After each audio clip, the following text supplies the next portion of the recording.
a foreclosure lawsuit or suspect your lender has coerced you into an illegal mortgage transaction.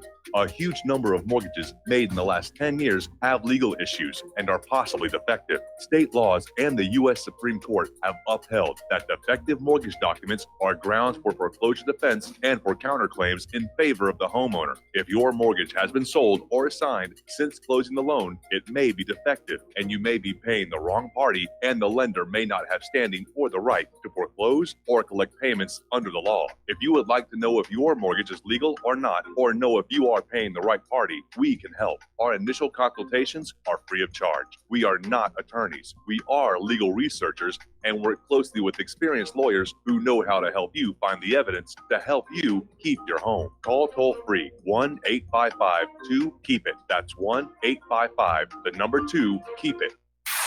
You're listening to Republic Broadcasting Network, because you can handle the truth.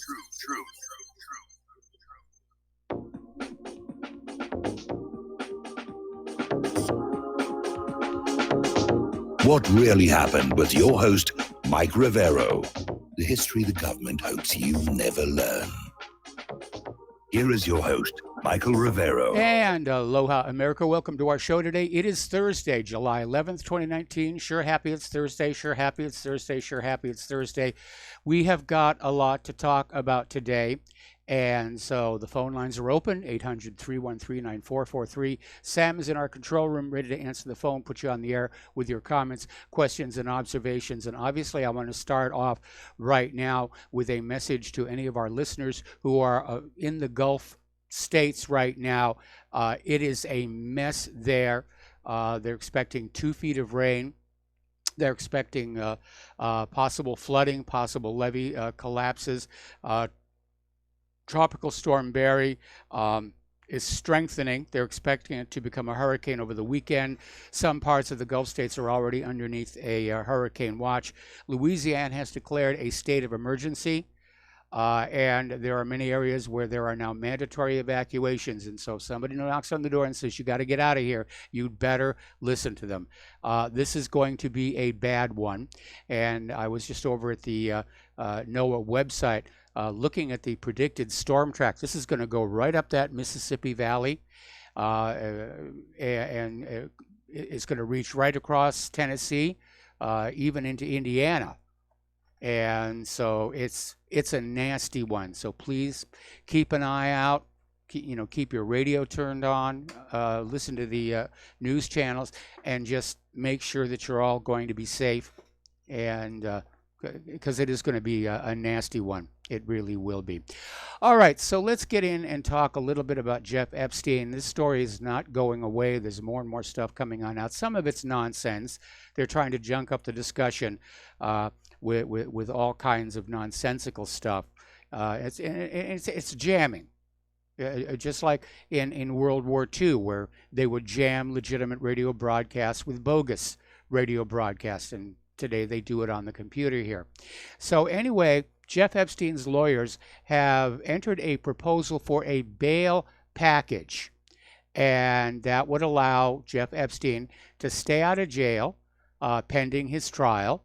And they're saying he will live in home detention in his plush Upper East Side mansion, which is one of the largest residences in Manhattan. It's valued at $77 million. Now they're going to put him under electronic monitoring by GPS. He has to post a substantial personal recognizance bond secured by his Manhattan home. In other words, if he breaks that bond, he will lose that $77 million mansion. Of course, he's a billionaire. To him, that's not that much money. Now, prosecutors are saying Epstein needs to be detained without bail until his trial, and the bail hearing is set for Monday. So it'll be interesting to see what happens and what strings are being pulled to get Epstein out of the jail and possibly out of the country as well, because there's a lot of people do not want him in that court talking about what's going on. Okay, getting on back to the statement released by Bill Clinton's spokesperson. Bill Clinton claimed he knew nothing about Epstein's crimes and said that he really didn't start, talking with Epstein until 2002. Unfortunately, Fox News has uncovered evidence showing that President Bill Clinton dined with Jeff Epstein back in 1995. Now, let's be fair here. It could be that Bill Clinton is having a senior moment here. Okay? But as far as his not being aware of what was going on, one of the other things Bill Clinton's spokesman said is that he was never on the Lolita Express. We know that the pilot logs that were entered as evidence back in 2008 show that he was on there. And a photograph has surfaced of Bill Clinton hugging an underage Rachel Chandler on the Lolita Express. So he's been caught in yet another lie here. Now, back in 2016, Jeff Epstein sent Bill Clinton $3.5 million from a Swiss bank account. This is all leaked by a whistleblower. And apparently back then, this was such a problem. Hillary Clinton actually considered not running for president because of the embarrassing revelations that would emerge regarding Bill Clinton's dealings with Jeff Epstein. Of course, she went ahead and ran anyway and lost.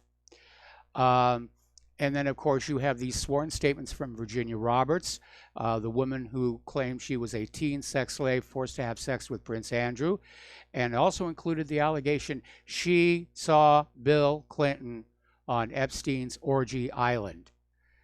And she said, she asked Jeffrey Epstein, "What's Bill Clinton doing here?" And he kind of laughed it off and said, "Well, he owes me a favor." Now, Alan Dershowitz, I guess, is concerned that something is going to come on out because he's now admitting he got a massage at the orgy island.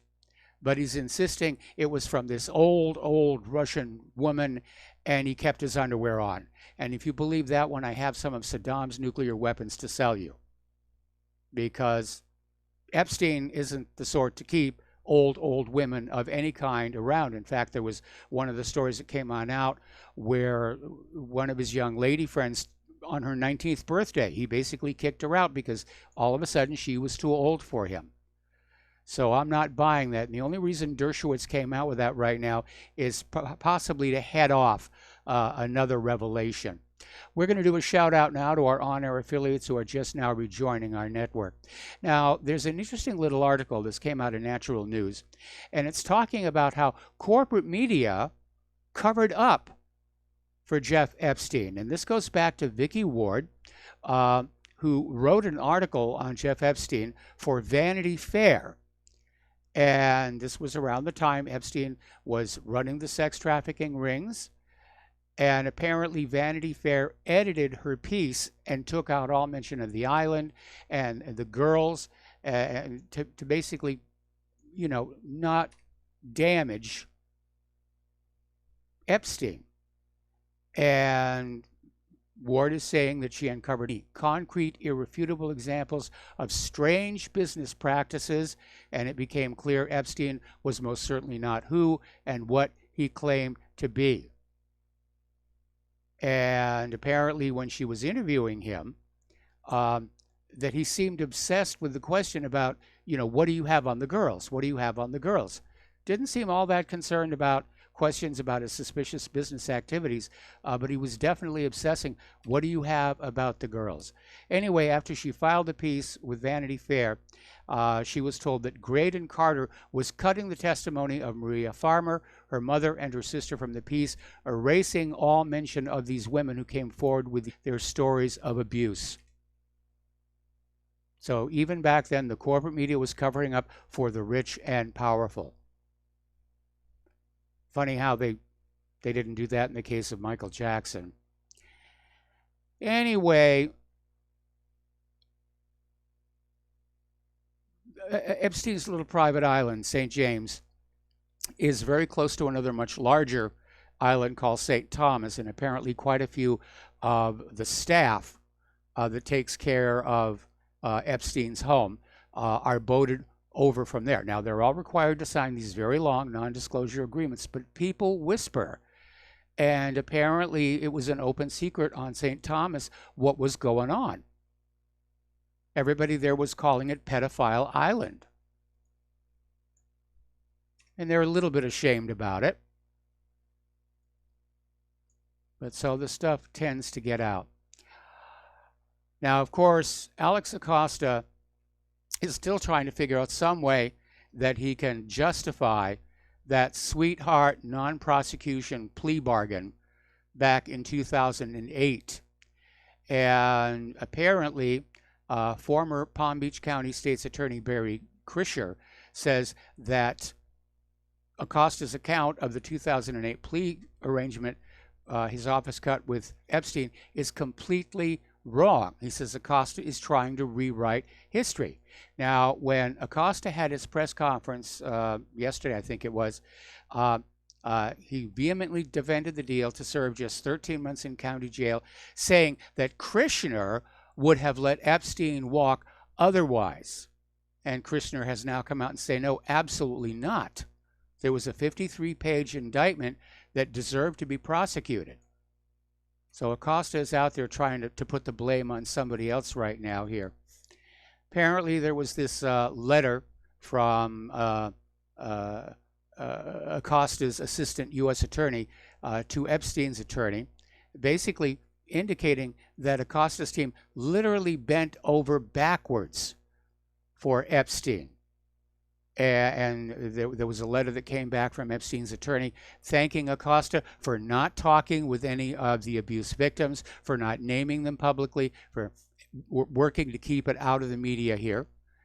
And as a result, Epstein got this deal. He pled guilty to these state-level charges. He served 13 months in a county jail, and it wasn't even really full-time. He had to sleep at the county jail at night, but he was allowed to leave on work release 12 hours a day, 6 days a week. So Acosta has a lot to answer for here. So I think we had a caller who called in yesterday about this, along with Acosta cutting Epstein this sweetheart deal over pedophilia. Apparently he's also cutting the budget for sex trafficking. And since coming to office, Acosta has attempted to dramatically cut the budget for government efforts to combat child sex trafficking. He's cut it by about 80%. That's 80%, according to The Guardian. Now, Trump said it as a matter of policy for the administration that child sex trafficking was going to be dealt with. And here you have Acosta basically undermining it using the power of the purse. All right, we're going to have to do a correction on a correction because we had somebody who wrote in yesterday and said that the Stephen Hawking that was reported to have been on Epstein's Orgy Island wasn't the physicist, but was this very famous Olympic gold medal winning Australian athlete. Well, as it turns out, yes, it was the physicist, Stephen Hawking, and photos have surfaced of Hawking at Epstein's Island, and the pictures show him at a barbecue on Little St. James. And here's the cool part. He took a boat cruise and a submarine tour of the seabed off the island. And this is the cool part. I don't like Jeff Epstein. I think he's a slime ball, but he did something very nice here. Epstein paid for the submarine to be modified so that Professor Hawking could get into it. Hawking had never been underwater before. So that must have been a real treat for him. And Jeffrey got a lot to answer for, but you get an atta person for that one. You definitely get an atta person for that one. Okay, former Democratic New York Assemblyman Dov Hikind, relying on the recent precedent in a ruling against Donald Trump, filed a lawsuit against Representative Alexandria Ocasio-Cortez for blocking him on Twitter. Now, Tuesday, a federal appeals court ruled that the president is not allowed to block people on the social media platform because his account amounts to a public forum and is therefore protected by free speech under the First Amendment. And so the New York Assemblyman has now filed a lawsuit against Alexandria. Well, here's the can of worms they've opened up here. The big argument that you have from corporate social media as to why the First Amendment doesn't apply to what we post on Facebook or Google or YouTube is they're private businesses. They're not subject to the Bill of Rights. Well, so's Twitter. Twitter's a private company. This judge just opened up a huge can of worms to say that, yes, corporate social media is a public forum and the First Amendment does apply. And it really should apply because they are public forums. And they have become a major, major part of how America communicates with each other. And right now we're seeing all these abuses where there's this Orwellian filtering going on. Conservatives are being filtered out. Vaccine criticism is being filtered out. Concerns about GMO are being filtered out. Probably they're starting to filter out doubts about human-caused global warming.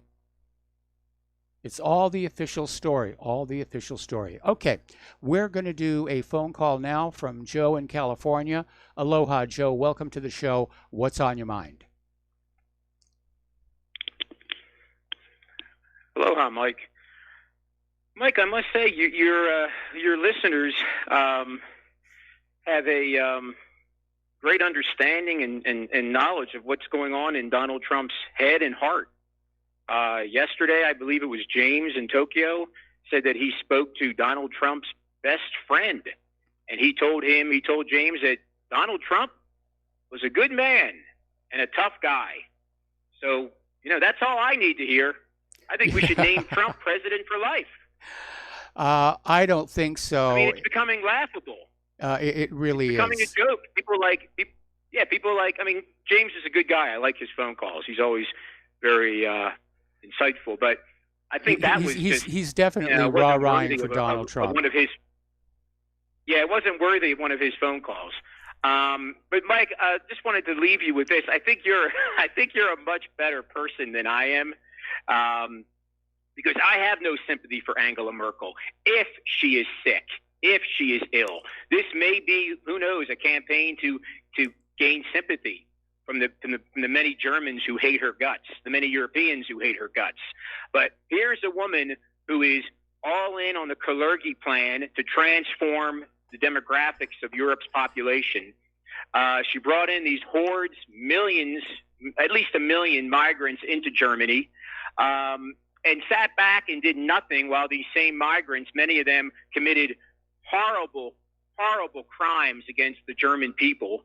And then her government then ordered the media in Germany not to reveal the ethnicity of these perpetrators. Yes. So I'm sorry, I have no sympathy for this woman. The sooner she leaves this earth, the better we all will be.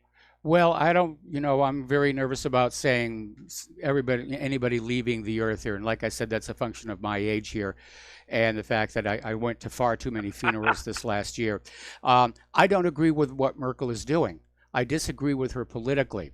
As far as her faking this medical situation to try and win votes, that's going to backfire on her because it's basically going to be another reason for Germans to vote her out of office. Because they're going to see her as weak and infirm and possibly not able to sustain the stresses and strains of the job. Yeah. Oh, Mike, last thing. You mentioned at the end of yesterday's show the cartoonist Garrison was invited to the White House. He was actually disinvited. Yes, now he's been disinvited over claims that he's anti-Semitic. Yeah, he did a cartoon, rather good, I may say, with showing Rothschild as the chief puppet master, below Rothschild Soros, and then below Soros the U.S. military.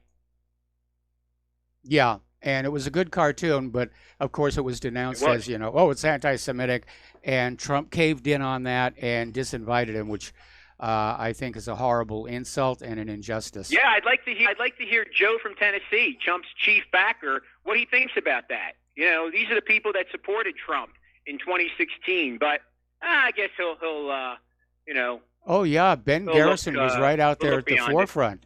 with his cartoons. He was a major force in favor of Donald Trump and against Hillary Clinton. And Trump has just shown a tremendous amount of ingratitude by doing this. Absolutely. And one last thing, Mike, I really like Art from Canada. I believe that's his name, Art from Canada. He has some good things to say. But Art, enough with the Islam. I'm sick of it. Focus on the real enemy, Art, Zionism. That is the real enemy, the real evil ideology of this world, not Islam. Islam is just being used by the Zionists. Thank you, Mike. All right, thanks an awful lot. And by the way, it's Al in Canada, and Art is off the grid here. Okay. Interestingly enough, well, we got to take a break for commercials. Interestingly enough, we'll be right back after these few words.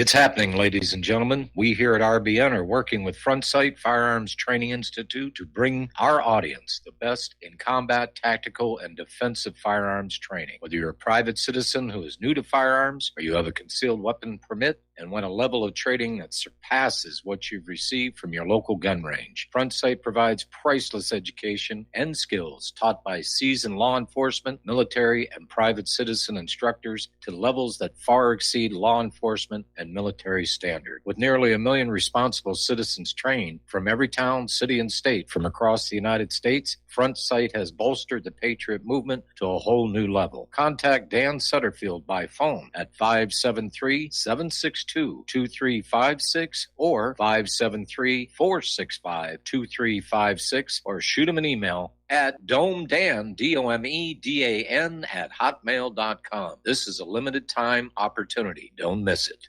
Folks, we're living in a world the likes of which we've never perceived any clearer than we do now. The plan for global governance has been in the works for generations and would have likely been achieved by now, but for the fact that the globalists left open their Achilles heel. With all their tools, Federal Reserve System, fiat currency, no child left behind, and then Common Core education introduced to our schools to dumb us down, vaccines, pharmaceuticals to lobotomize us, GMO foods, insertion of compromised or bought and paid for politicians, judges, mainstream media propaganda, all pieced together like a puzzle designed to ultimately bring the world under submission. But with all their strategy, they forgot one thing: knowledge. And knowledge is power. With knowledge, their bombardment is nullified. Folks, with that, as brilliant and knowledgeable as you've become, among the wisest audience of any radio audience in the world, and you are, I want you to take a moment to reflect and ask yourself, how much of that knowledge did I obtain from Republic Broadcasting Network? How high has my consciousness been raised since I've been a listener? How fast am I now able to discriminate truth from fake news by being a Republic Broadcasting listener?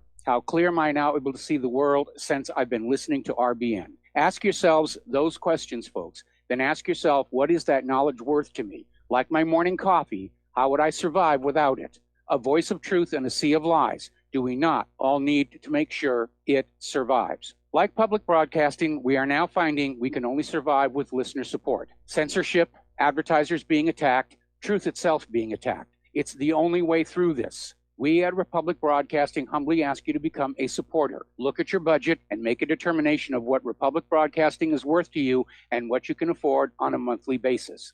Go to republicbroadcasting.org and pledge 20, 30, 40, 50, if possible, 100 a month or more if it's affordable. Click the donate button and become a regular monthly donor. Assure both us and yourself that Republic Broadcasting truth will continue to flow like that morning coffee. The network thanks you. What this country is coming to, I sure would like to know. If they don't do something by and by, the rich will live and the poor will die. Doggone, the panic is on. Can't get no way, can't draw no pay. And aloha America, welcome back to our show here. And once again, Republic Broadcasting needs you. And they need your help. We don't have corporations supporting us. We don't have grants given to us by shadowy NGOs, which is why we have the freedom to tell you what we think the truth is. So if you can help out, please do. The postal address to send a check, money order, or if you prefer anonymity cash is Republic Broadcasting Network, 2251 Double Creek Drive, number 302, Round Rock, Texas, 78664. The phone number where you can make a credit card or debit card donation or pledge to be a recurring subscriber is 800-724-2719, extension 1 during business hours, extension 3 at all other times. All right, we're going to go back to the phones here, starting with Paul in New Jersey. Aloha, Paul. Welcome to the show. What's on your mind? Hello, Michael. Michael, concerning Jeffrey Epstein. Yeah. For one, I got to look at that building he put up over there. It looks like a temple down in his island. Yes. And I got to admit, it's tacky. I mean, if you got all those billions of dollars, please, if you're going to build a temple to sacrifice children in or for your sex rituals, make it at least classy and aesthetic. Well, we don't know what the temple was for. I mean, that's one of the bits of bogus information that's being floated around, that it was a Satanist temple and they were doing sacrifices. Epstein is a devout Jew, and he may have just felt he wanted some place, to do his prayers in. In any event, it's been torn down.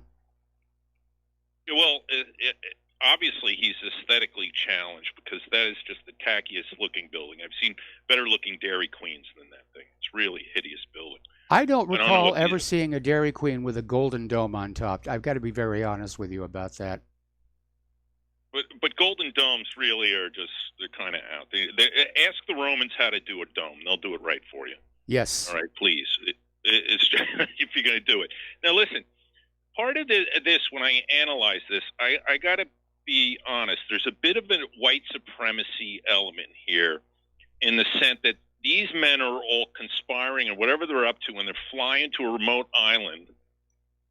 And it's basically for white young ladies, because if you just go a little east, or west actually of that island, right there is the Dominican Republic, and like guys like Menendez and Rush Limbaugh, remember, caught with his Viagra at the airport, seem to go on their little sex junkets there, but probably not with white girls. Likewise, lots of sailors and the rest of the people in the world, they go to Thailand as for the mecca of men with erectile function, going on sex junkets and looking for young women at their disposal. So I think there's an element that harkens back to like the early 1900s white sex slavery kind of myth being brought up out of this. And it seems like there's a thing for the blonde young girls down there. Yes. Well, that appears to be Epstein's personal taste. Yeah, and what I find disturbing about these guys, and really, it's stupid. It's really stupid. Because, listen, what you can do is, if you like girls who are very young, right? Yeah. You can find yourself an 18-year-old girl who is smaller and slight of frame. And she'll look like, because there are 18-year-old girls who look like they're 13, and then there are 13-year-old girls who look like they're 18. So there really is something mentally ill about these guys. I agree. Why they just didn't arrange to have 18-year-old girls. And, if you want to hand them a lollipop and put pigtails on them, do that and pretend. But just do it legally. And as far as I know, I believe Epstein's Island falls under U.S. Jurisdiction because it's part of the U.S. Virgin Islands. So it's within American territory. Well, see, here's the problem. Here's the problem. If, in fact, Epstein was running a blackmail operation, then fixing up all these world leaders and politicians with 18-year-old girls, it's not that effective a leverage, especially when you're dealing with somebody like Bill Clinton, who basically was attacking everything female that crossed his path. But if you have photos and videos of somebody having sex with a provable underage girl, that is a very, very powerful motivator, shall we say.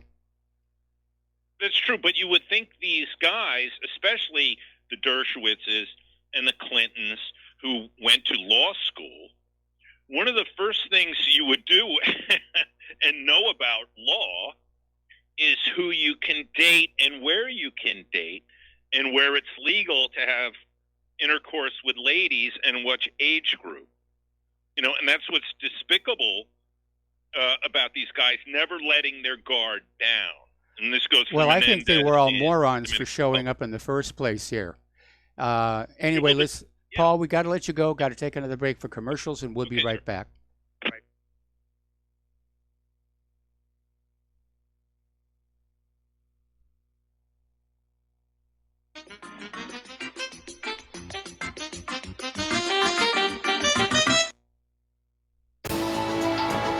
You are tuned in to the Republic Broadcasting Network.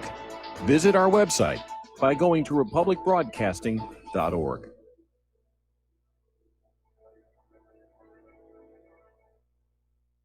Homeowners, if your lender has gone out of business or sold your transaction to another lender or servicer, you may be the victim of a wrongful foreclosure, resulting in the loss of your home. If you've already lost your home, are in foreclosure, or even in good standing, you can challenge the mortgage transaction's illegal issue, and your property can be restored to you, and your foreclosure can be stopped or reversed, and the mortgage transaction declared unenforceable. State laws, U.S. title codes, the Uniform Commercial Codes, and U.S. Supreme Court rulings have upheld that defective mortgage documentations can reverse or stop foreclosures and enforce property title claims in favor of the homeowner. We are having successes in stopping the process of foreclosure, the enforcement of the foreclosure judgments, the sale of property, and evictions after the sale. We are not attorneys, and we don't give legal advice. We are a professional team of legal researchers, providing forensic mortgage audits and expert witnesses. We have the knowledge to produce the evidence and enforce laws regarding your legal issues. We've been in business for 12 years without a complaint. Consultations are free, and we provide a free title search to confirm if your mortgage has legal defects. Please call 855-253-3748. 855, 2, keep it today. Corporate media dominates the American opinion. Finding independent voices that counter this avalanche is becoming increasingly difficult. With the endless corruption running rampant throughout our government, independent voices are needed more than ever to battle the offensive against our freedoms and liberties. As a listener of RBN, no one understands this concept better than you. Now it's up to you to do your part. The time has come for you to take action and begin broadcasting the truth to hundreds or thousands of people every month. Sound impossible? Quite the contrary. With pointed slogans from LibertyStickers.com, you can reach countless sleeping Americans unaware that they live in a real-life wonderland. LibertyStickers.com has a huge inventory of political bumper stickers and messages that reflect the truth about our government, our politicians, and the future of America. With so many in stock, there's one perfect for you. Visit us today at LibertyStickers.com. Again, that's LibertyStickers.com. Do your part. Your voice is important. Let it be heard. Without the right accessories, any guy can be off the mark. Whether you've invested thousands in your arsenal or you own a single trusted firearm, a visit to AROutfitting.com is in order. It's one of the finest online selections of tactical optics and AR parts and add-ons, like EOTech, quick target acquisition with no peripheral loss. Browse the full range of Nikon scopes and binoculars. AROutfitting.com can illuminate your world with Streamlight gun-mounted lights from keychain to large handhelds up to 1,100 lumens. Find some stability with Battenfield tactical bipods. AirOutfitting.com has CMMG gun parts, barrels, assemblies, handguards, part kits, and more. Plus mag-full clips and magazines. I know I've got you excited, so take a breath. Head to AirOutfitting.com. The site's super easy to navigate and features a ton of technical info, including links to manuals. We also welcome vendor and manufacturer inquiries. Remember, if you don't see it, we can get it at AirOutfitting.com. If you got the money, honey, we got the bombs. We'll plant 'em anywhere you like and blow up anyone. Whip this world into a frenzy, killing babies, dads, and moms. If you got the money, honey, we got the bombs. If you got the money, well, we won't say we And did. aloha, America. Welcome back to our show here. We're going to go back to the phones to Rick in Arizona. Aloha, Rick. Welcome to the show. What's on your mind? How you doing today, Mike? How am I coming in? You're coming in just fine. I was listening yesterday. I saw Fred from Arizona called in and agreed with me that the Democrats are forcing you to vote for Trump, or the Hegelian dialectic or something. As far as Epstein goes, this is classic, right out of the book of Jewish mafia extortion. You could probably read about this in Victor Ostrovsky's book, By Yes. Way of Deception, Thou Shalt Do War. You know, it's legal in Israel to hold a woman for prostitution against her will. I Hope was you know not that. aware of that. That is true. This has got Maxwell's daughter involved. I read the book on Maxwell. Maxwell got rich by stealing all the scientific journals out of Germany after World War II. Yes. That's where he made his initial bread money. So Epstein, the name Epstein in the Jewish community is a criminal name. You got Brian Epstein that took 5 years to put him in prison for killing that girl in his foyer in California. Yep. You got Baruch Epstein who killed all those Palestinians. Got a Major Epstein in New York who's a lawyer to the mafia that we don't hear about in the media. That is a criminal name. I guarantee you, if this guy is allegedly ends up dead, I want to see the body. I want to see the blood dripping from his neck, because he'll be roasting, he'll be barbecuing with Ariel Sharon on the Mediterranean, Yes. along with Bernie Madoff. Yes. You really think Bernie Madoff is in an American prison? I don't. And I Well, don't think Bernie apparently he Madoff was there long committed enough to suicide. get into a fist fight with Jonathan Pollard and get a nice black eye. Well, I'm just saying is, and another thing is, Michael Collins Piper claims that Jack Ruby whisked away to Israel and died in Israel. So we don't have an extradition treaty with these people, and I would just like to see who gets hung on this deal. Are these people that are going to get in trouble over this? Are they the peaceniks? Are these the people that don't want to go to war against Iran? This is an Israeli operation. Mark my words. I'm pretty right about this stuff, but this all of a sudden pops up a month after we don't go to war with Iran. So we'll see how this plays out, but don't believe any of this crap that somebody kills Epstein or he hangs. Because if he gets in prison, people in prison are going to want favors from him. Nobody's going to kill him. And these aren't little children. These ain't 6 and 7 year olds. These are Brooke Shield type women, 12 and 13 and 14-year-old girls who would do something to a donkey on the Sunset Strip for a screen test. That's who these girls are. Okay. Well, These some aren't of them are. gullible Some of women. them are. But let's be honest. A lot of them were runaways. A lot of them were homeless, and they were basically picked up and groomed by Epstein's pimp. You got to be. If you're homeless, Mike, you're circulating high in a group of people that not even rich kids from ordinary cities can't get close to. Okay, so I'm just saying is, in my opinion, this is a full-blown Israeli operation, and don't believe anything you hear about Epstein getting killed. Israel may hanging well be himself. involved, but I would not rule out the participation of the CIA. Well, look at either way. This is classic mafia extortion.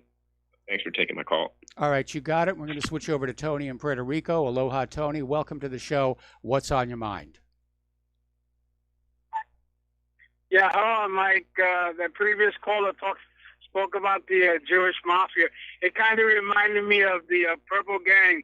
Wasn't the Purple Gang didn't they put out a contract out on Joe Kennedy Sr.? I don't remember that far back. They may have. I honestly do not know. Yeah, I read about that. Yeah, but the reason why I'm calling is I read that Japan sent a space station to the moon. I would like to know when is going to be the next manned space flight to the moon. When is that going to occur? Well, if Trump has his way, probably sometime in the next 4 years. And apparently NASA just had a major shakeup to try and get the moon project back on track.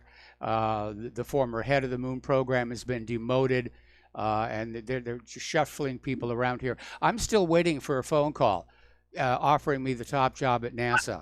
But I think that joke I made about the dressing up like monkeys has probably killed the job for me.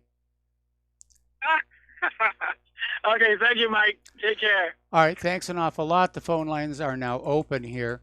And again, we need to stick with what we know, and we need to stop guessing, because guessing makes things worse. And I'm also taken aback by all the violent images that some of the callers are talking about.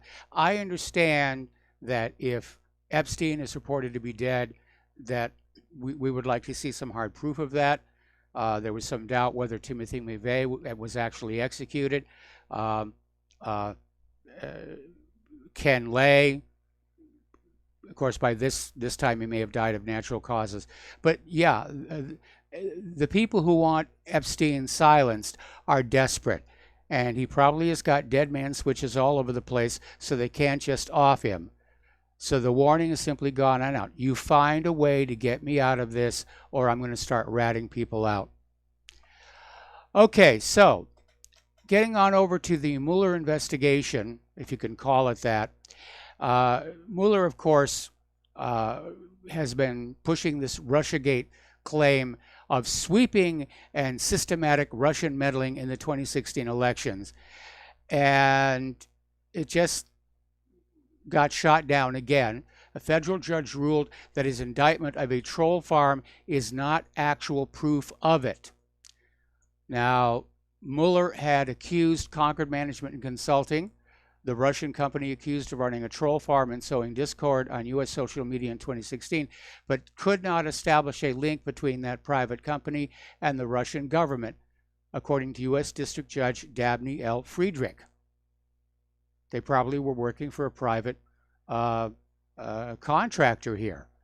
And basically, Mueller was in breach of prosecutorial rules, because an allegation is not proof. An assertion is not evidence. Mueller's report said that Concord CEO Yevgeny Prigozhin is, quote, is widely reported to have ties to Russian President Vladimir Putin.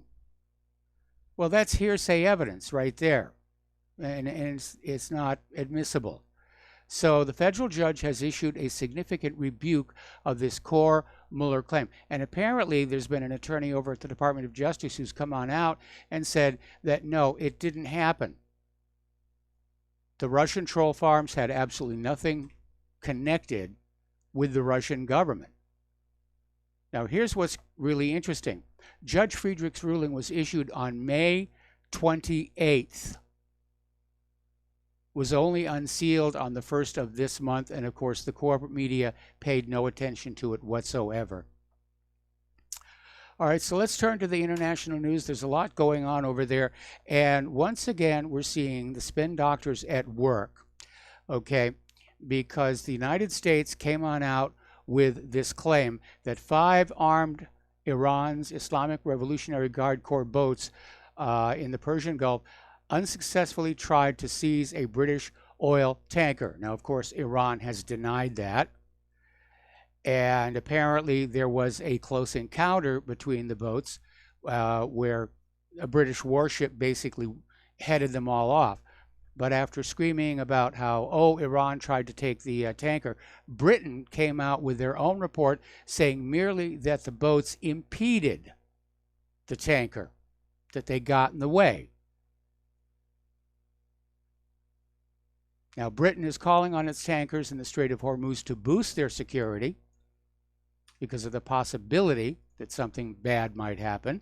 And the insurance rates for Middle East oil tankers have gone up tenfold as a result of all the stress and tension. And that means that oil prices are going to go up. Gasoline prices are going to go up. Meanwhile, Iranian Minister of Culture and Social Affairs Hossein Nejat has issued a warning that Iran can strike American bases in the Middle East and destroy U.S. aircraft carriers if the United States attacks Iran. And he was out there saying American bases are within the range of our missiles. Our missiles will destroy their carriers if they make a mistake. Americans are very well aware of the consequences of a military confrontation with Iran. And it might sound like idle boasting until you go back and look at those reports where apparently the U.S. military command and the Pentagon are scratching their heads and saying, we're not sure we can make this work. Now, we know right now that there are missiles out there on the world market that can kill a carrier. They're too fast, they're too maneuverable. The American defense systems can't stop them because they're built basically around an incoming sea-skimming missile that's following a straight line path and below a certain speed. Now, John Bolton is out there still screaming about how Iran has got a nuclear weapons program. Iran's got a nuclear weapons program, which we've heard before so many times, and there's no evidence of. But it turns out that John Bolton received $165,000 from the Counter-Extremism Project, which overlaps with a group called United Against Nuclear Iran. Now, according to Bolton's disclosures, the payments were consulting fees, but basically he has been financially incentivized to scream about Iran's nuclear weapons. Yet another deception that we're hearing right now, and this is from the original antiwar.com, is all this talk about Iran is killing U.S. troops in Iraq. And that's being used to push for war. So Bolton and Pompeo are saying that Tehran is responsible for the killing of more than 600 U.S. troops during the Iraq War.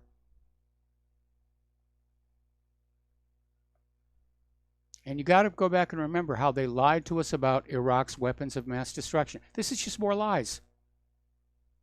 It's more lies to sell you on another war that you will pay for, that your children will get killed and crippled in. Over in Yemen, the Yemeni armed forces, using a domestically manufactured ballistic missile, the Badr-F, killed dozens of Saudi mercenaries in Najran. And apparently the missile hit the designated target with great precision, and it left 45 Saudi-paid militiamen killed, tens of others injured. The death toll is expected to further rise, as some of the injured are in critical condition. Now, speaking of missiles, the Russian S-400s have begun arriving in Turkey, and reportedly they're being delivered at the eastern Anatolian city of Malatya, as well as Ankara. And Russian presidential spokesman Dmitry Peskov announced of the provocative transfer, which has for the past year been met with condemnation by the United States, including the threat of sanctions and blockage of F-35s to Turkey. It's basically saying deliveries of the Russian S-400 complexes to Turkey are carried out as plans. And from his past tense, it sounds to me like all of them have been delivered. Now, last Tuesday, the 9th, marked the 15th anniversary of the International Court of Justice decision that declared the Israeli separation wall in occupied Palestinian territory as illegal under international law. Now, Israel began construction of the wall in 2002 in the midst of the Second Intifada, claiming that it was a necessary security precaution against terrorism from Palestinian attackers coming from the West Bank. But the Intifada is over, and the wall is still up there. And of course, to build the wall, there were unprecedented demolitions of Palestinian homes, massive land confiscations, and the division of dozens of Palestinian communities along the Green Line. It really caused a huge amount of grief, as it were. Benjamin Netanyahu came on out the other day and issued this statement saying that Palestinians have no connection to Palestine, that they're descended from the Philistines, and the Philistines are actually from southern Europe, as proven by recent Israeli DNA research. And he came on out there and said that Jews have a much stronger connection to that land, which is interesting given that Netanyahu himself is descended from the Central Asian Khazars. But meanwhile, archaeologists on Twitter just kicked up a firestorm, tearing down the claims that Palestinians have no connection to their homeland. They have certainly been there for a very, very long time. I mean, this claim that they originally came from Southern Europe is going back thousands and thousands of years. And don't forget, there has been a great deal of fraud in Israeli science for political gain. Remember the Jehoash tablet, the temple pomegranate, staff ornament, various other things like that. Israel routinely will rig science to try and come up with something that they can say, see, this land belongs to us, not to you. Over in Germany, the Chinese military have deployed armored vehicles for the first time. They're in a joint drill. And this is a first for the Chinese People's Liberation Army as it attempts to forge closer ties with Europe. Now, the exercise, Combined Aid 2019, is focused on preparing troops with the medical service units of the Chinese and German armed forces to respond to humanitarian crises, such as mass casualty incidents and serious disease outbreaks. So they're out there playing with their little toys.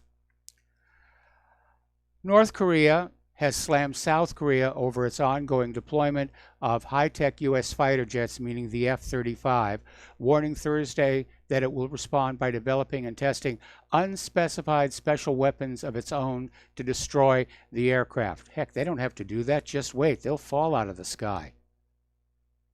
All right, we got to take another break for commercials. We'll be right back after these few words.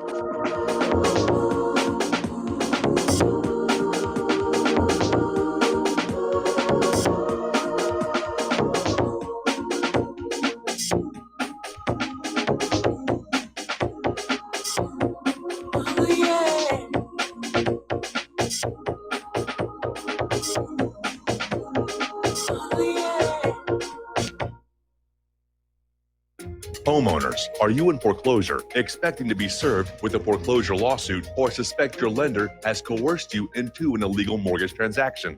A huge number of mortgages made in the last 10 years have legal issues and are possibly defective. State laws and the U.S. Supreme Court have upheld that defective mortgage documents are grounds for foreclosure defense and for counterclaims in favor of the homeowner. If your mortgage has been sold or assigned since closing the loan, it may be defective and you may be paying the wrong party, and the lender may not have standing or the right to foreclose or collect payments under the law. If you would like to know if your mortgage is legal or not, or know if you are paying the right party, we can help. Our initial consultations are free of charge. We are not attorneys. We are legal researchers and work closely with experienced lawyers who know how to help you find the evidence to help you keep your home. Call toll free 1-855-2-KEEP-IT. That's 1-855-2-KEEP-IT today. Tired of being lied to by mass media? It's growing more and more apparent today that news is received less and less through standard media outlets. Even with a growing audience every day, RBN is beginning to direct more efforts into social media. Social media and the use of the internet is fast becoming the primary source of people for news, regardless of demographic. RBN has set out to provide some of the best news on the internet through republicbroadcasting.org, and also has begun to use the tools to our advantage by way of social media. Republic Broadcasting is now operating a Facebook page to function as yet another avenue to have our collective voice reach new audiences across not only America, but across the globe as well. The Facebook page features not only news, but also an RBN player to listen to our broadcasts. Get involved by visiting facebook.com/Republic Broadcasting and liking our page and share it with your friends and family, because you can handle the truth. Many people tell us about their experience with Extendivite.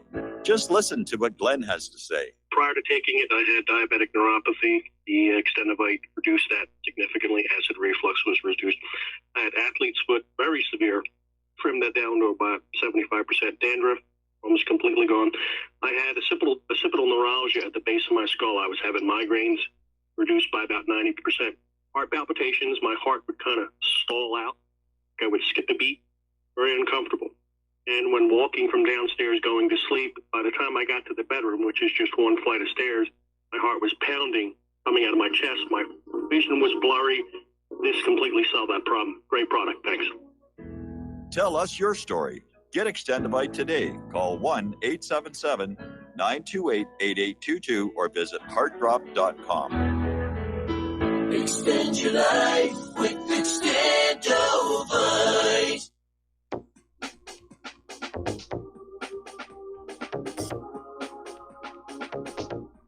What really happened with your host, Mike Rivero. You're listening to the Republic Broadcasting Network. Here is your host, Michael Rivero. And aloha, America. Welcome back to our show here. And Donald Trump is on TV right now.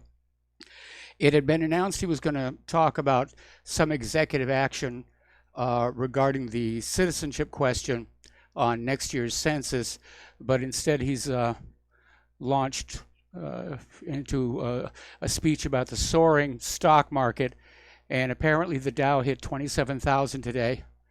And I always get very, very nervous when they treat the Dow like it's a sports score.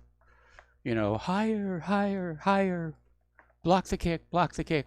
And so apparently he's wandered off script already on this one. Okay. The U.S. Navy and Lockheed Martin are officially introducing directed energy weapons into warfare.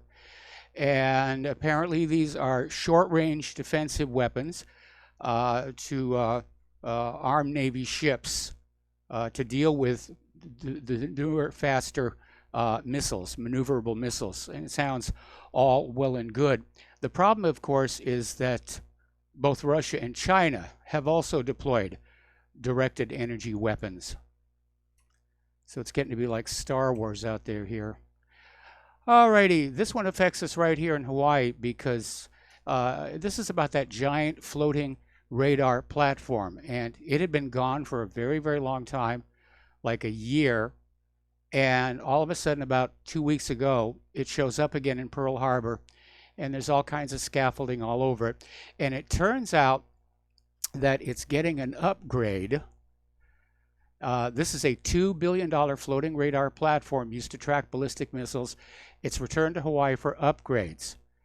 But apparently the U.S. Missile Defense Agency is struggling to find uses for this thing as better land-based radars are built. So just think about what they're saying here. They've built this $2 billion floating radar. The land-based radars are better. So, hey, let's just pour money into this thing and see if we can get it up to par here, because it's not their money.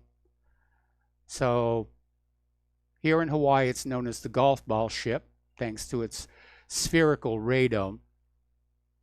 I call it the bubble machine because there's multiple radomes on there, but it's parked down there in Pearl Harbor right now. Okay. Getting into the economic news here, and this is definitely the truth coming out of ZeroHedge.com.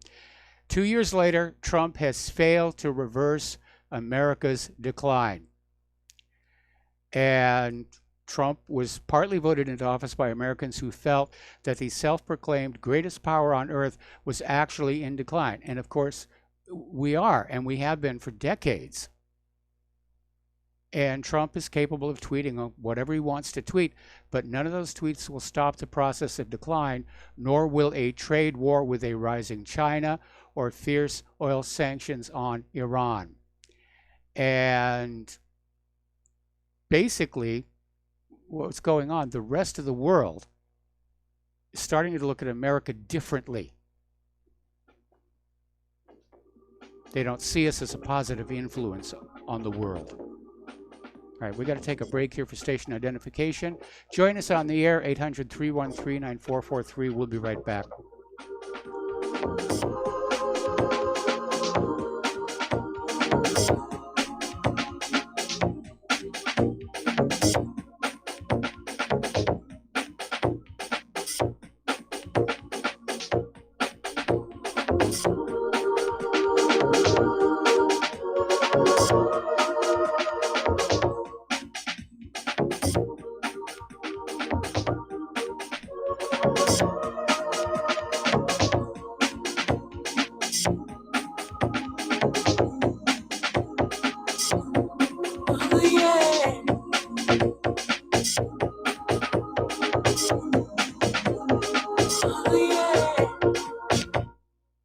It's happening, ladies and gentlemen. We here at RBN are working with Front Sight Firearms Training Institute to bring our audience the best in combat, tactical, and defensive firearms training. Whether you're a private citizen who is new to firearms or you have a concealed weapon permit and want a level of training that surpasses what you've received from your local gun range, Front Sight provides priceless education and skills taught by seasoned law enforcement, military, and private citizen instructors to levels that far exceed law enforcement and military standard. With nearly 1 million responsible citizens trained from every town, city, and state from across the United States, Front Sight has bolstered the Patriot movement to a whole new level. Contact Dan Sutterfield by phone at 573-762-2356 or 573-465-2356 or shoot him an email at domedan, DOMEDAN, at hotmail.com. This is a limited time opportunity. Don't miss it.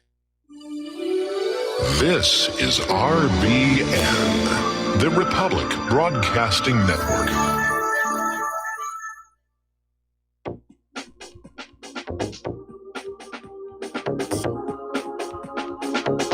What really happened with your host, Mike Rivero, because World War III is a really bad idea. Here is your host, Michael Rivero. And aloha, America. Welcome back to our show, hour number 2. The phone lines are open, 800-313-9443. And before we get back to the phones, Donald Trump is now addressing the issue of the citizenship question. And he's saying, the only question the government is not allowed to ask you on the census is, are you a citizen? And yet, if you go back and read that 14th Amendment, that is the one they're supposed to be asking. And it's a valid point. I mean, look how much the government knows about you. They spy on everything that you do. Listen to your phone calls, read your emails, just scan all this data, and yet the Democrats are trying to make it illegal to ask if somebody's a citizen or not. Why? Because they're dependent on illegal immigrant voters to win the election next year. All right, let's go to the phones here. Terry in California. Aloha. Welcome to the show. What's on your mind? Hey, Mike, you think Jeffrey Epstein could be Israeli operative through the Mossad, and his job is to go over there and get as much dirt on he can? He's somebody's operative here because apparently when Acosta was being vetted by the Trump transition team and he was asked about that sweetheart plea bargain, and Acosta said that, he was told, Epstein is intelligence, didn't get specific, and to basically back off. And that appears to be exactly what happened. So Epstein is somebody's spook. He may be spying for multiple clients. Israel, yes. CIA, yes. Who knows who all else? Yeah, the CIA and the Mossad are like hand in glove, Yes. In fact, I would think that CIA is probably subordinate to the Mossad, but I don't know that for sure. No, anyway, I think it's probably more of sort of a tense partnership. Right, and they're both controlled by. Anyway, the gentleman that called before saying this could be an Israeli operation got me thinking about that. And I just wondered, have you heard of Senator Tom Udall from New Mexico is a Democrat. On April 4th, I introduced this Senate Bill 1039, and it's the Prevention of Unconstitutional War with Iran Act of 2019. Well, it hasn't come to the floor yet, and I think nobody wants it to come to the floor because their hand will be forced, and they don't want that. So they're probably going to kill it in committee. Right. So do you think maybe we might want to write our congressman, like I just did, actually my senator, supporting this bill and tell him that, this bill is really not, we shouldn't have to have this bill because it's explicit in the Constitution, the highest law of the land, that all wars will be debated in Congress, and Congress will either, support the war or kill it. It's not up to the executive branch. No, But, it isn't, and it it's- shouldn't be. But I think probably a lot of Americans are writing their members of Congress and saying, "Stop this nonsense." I think the reason that this bill that you're talking about will never get out of committee, as you said, it will force their hand. And we're coming up on elections next year. And for those senators who are, in fact, running for another term, support for any war, anywhere, whether it's Iran or Monaco or Antarctica, that's going to be a vote loser. Right. But, this would, force their hand to vote against the president just going to war. It kind of puts the lid on war, where, so I think maybe people would, support the people that voted for this act. But, well, if they do you voted think for there's- the act, but I'm basically thinking that if it actually got to a floor vote, it would get voted down. Yeah, that's why it probably will never get there, Yes. like you said. Yeah, it'll But die in do you committee. think it would help for? Do you think it would help for people to write to Congress or their senators rather, and tell them support this bill? S 1039. It's worth a try. It's worth a try. Certainly, it's worth a stamp, and I'm sure they're keeping track of how many letters come on these various issues. But right now, whoever is calling the shots in this country, it's not the Congress, and it's not even really the administration. It's the military-industrial complex and Israel, and they want war with Iran, and by golly, it's going to happen. Yeah, that's a sad thing. But, I think the Congress, the Senate and the House have both been compromised because they seem to be operating in a direct opposition to what they were designed to do. Because every time I write one of them, and I've written all three in the last week, they always come back and kind of poo-poo in a nice way, my suggestion, no war, but they give all these reasons why there should be a war. So they're not working for the people. They're not our representatives that we send to Washington to represent us anymore. Nope. There are people that now have sided with the powers to be, and they get back to the people that they're supposed to represent and keep them under hoofs. They just keep them down. They tell them every reason why our letters to them are really not right. That they should we should look at these other things. And there's some of the arguments are so ridiculous. It's the same old line. They say, Iran's the biggest exporter of terrorists in the world, and all these other lies, like Senator Thune wrote me the other day saying that that spy drone was over international waters. I mean, he didn't give any any explanation why he said that, but he just said it dictates it. They dictate things to you, like Iran is the biggest exporter of terrorism. They just dictate it. Yeah, they they don't just- say why. it's- They don't it's- say anything else. It's just more of the same lies, and they just keep repeating the lies over and over in the hope that repetition is just going to sell the idea. And I mean, if you want to talk about the biggest exporters of terror, I would say probably Israel and the United States are up there tied for first place. Saudi Arabia is a close second. That statistic you just quoted about all the U.S. troops that got killed by Iranians, Yes. in the Iraq war.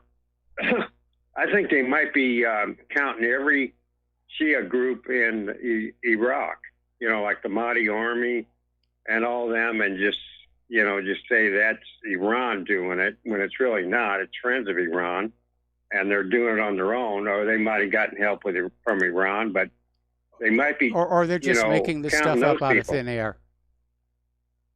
Could be. All right, Mike. Appreciate it. All right, thanks an awful lot. We're going to do a shout out now to our on-air affiliates rejoining the network. Back to the phones to Joe in Tennessee. Aloha, Joe. Welcome to the show. What's on your mind? Hey, Mike, I heard a caller previously refer to Thailand and underage sexual travels there, as well as the Dominican Republic. I go to Thailand all the time. I used to have an apartment there. And I'm telling you, it has a reputation that's really unearned. I mean, you do see underage sex in the gays. I mean, with young Thai boys and gay Westerners. But young Thai women, I mean, if you want to go end up in the monkey house, that's a great way to end up there. I mean, they'll set you up in a minute. So you really have to have your head examined to even think that way in Thailand. They're very protective of the girls over there. Plus, so, it's the I mean, disease it's of the not like month club. Czechoslovakia, huh? I said, plus you got to risk the disease of the month club. Well, yeah, it's like you know, there's all kinds of setups over there. You really got to be careful. First of all, you're not in your own country, and people there, the police or the notorious people, even the parent will set you up, and then next thing you know, you're in prison and you're getting shaken down, and bad things are happening to you, and they bleed your family, and so you really have to be crazy to even think about that. And it's really, if you hang out in the go-go bars or whatever, those girls all are like, they're not underage. So, but anyway, the thing about this whole sexual issue is like it's all over in Europe. I mean, Eastern Europe was the big place to go back in the 90s. Czechoslovakia. I mean, that was the big joke. The guys would get out of college and go there and have a 14 to 16-year-old girlfriend. So it's not just Thailand. It's not just Dominican Republic. As a matter of fact, I mean, it was all over Europe. I think my whole angle with this whole thing with Epstein is the satanic issues. I think they're involved. The ritual abuse, the fact that these are these women are being raped and groomed, and how much of this is that MK Ultra involved in this and these sex kitten operations? I mean, this is really. This is like intelligence service stuff written all over it. Yep. I mean, up and down. And I don't know, anytime a scandal is this large and this huge, how much are they going to let out? We still haven't gotten the truth on the Kennedy assassination. So I just hope the more of this comes out, the better. But we'll see. But, I agree it should come out, but I think most of it will remain under wraps. And, the CIA has a long history of using sex in all of its forms for its operations. During, you were talking about MK Ultra, they actually had an operation called Midnight Climax. And that was the name of the operation, where they literally set up a bondage parlor overlooking San Francisco Bay.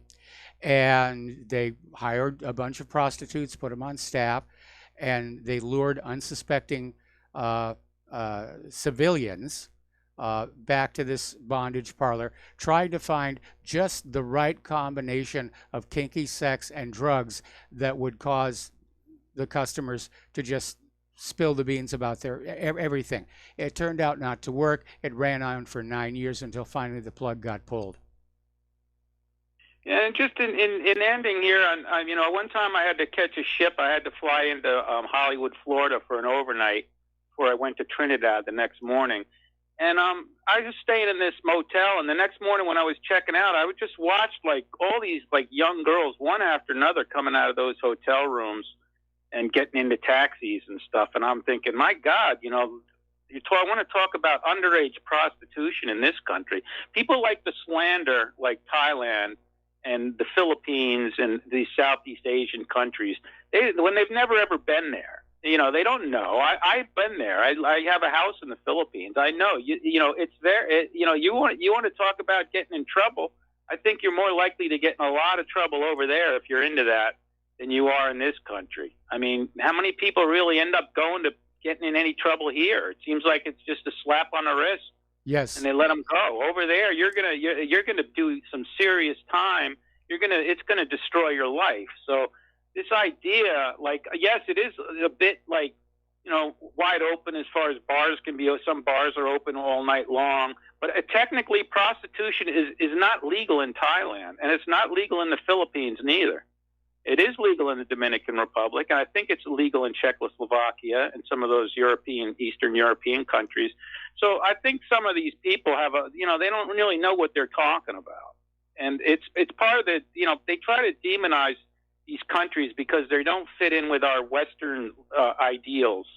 And, Thailand is a man's country. I mean, it's definitely set up, it's old fashioned in that respect. But, they're modest people. You go to the beach and you see women with their boobs hanging out. They're going to be European women. They're not going to be Thai women. So there's a lot of misconceptions, and I really think people should learn them. Maybe look into their own backgrounds or the countries that they favor, like Eastern Europe, and find out about the degeneracy that was Czechoslovakia. I just would like that message to get out. Thank you. All right, thanks an awful lot. We're going to switch over to Dan in Illinois. Aloha, Dan. Welcome to the show. What's on your mind? I've been doing a lot of YouTube searches throughout the day, and if people look like at True News, or I just looked at one, it was by a lady called Amazing Polly. These people are going in depth with documents about Jeffrey Epstein and his past way back into the 80s. The information is out there. People need to look for it instead of just speculating and complaining about just having to be able to speculate. These guys, like I said, True News and Amazing Polly, and there's other ones too, that have in-depth documented reports and news articles about him and all the stuff that he has been doing. So people got to look instead of just saying, nobody knows, it's, blah, blah, blah, like that. Do the research. It's out there, and you can find it. Okay, well, yeah, people need to do their own research and probably have to do it quickly because right now I imagine the entire internet is being scrubbed of anything that's related to Epstein and his shenanigans, because it's generating a lot of fear in the power elite. Well, yeah, it's like I said, the one is Rick Wiles and True News, and the young lady that I was just watching before I called is Amazing Polly. And I mean, I can't explain how in depth that she was. I mean, she had articles about him from back in the 80s about the stuff he was doing at Bear Stearns and everything like that. Yes. So, and you got to wonder, after he got let go from Bear Stearns and he was tied into AIG, what happened to those two companies? Well, after he left Bear Stearns, he started his own company. Yeah, but they were doing stuff, and I think that they got caught up in his crap, and they had to end up folding because they had just a whole big web of Epstein and his corruptness that just is all through the markets and all through the financial institutions. That's all I can say is just look the stuff up, and you can find it. And it takes time to watch the videos, but that's a little bit of Candy Crush you can't play for a while. Watch these videos, and you'll find out a lot about this guy. I'll let you go. All right, thanks an awful lot, Dan. We're going to let you go. The phone lines are open now. Over at Deutsche Bank, boy, when it rains, it pours. And as you know, they had these huge layoffs, biggest mass layoffs since Lehman Brothers.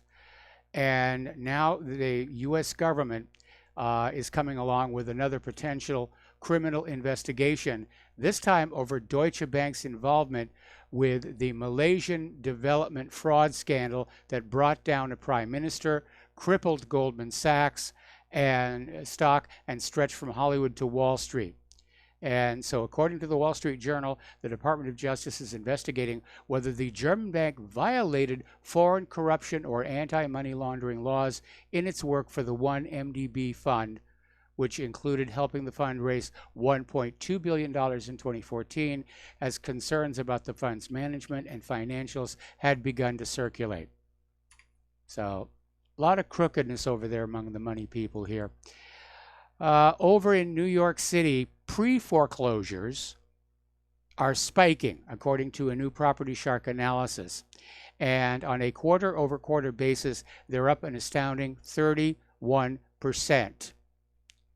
And analysis for New York indicates the city saw 3,070 properties entering pre-foreclosure for the first time in the second quarter. And according to the report, foreclosures are likely to increase in coming quarters based on these numbers. So it's all coming apart here.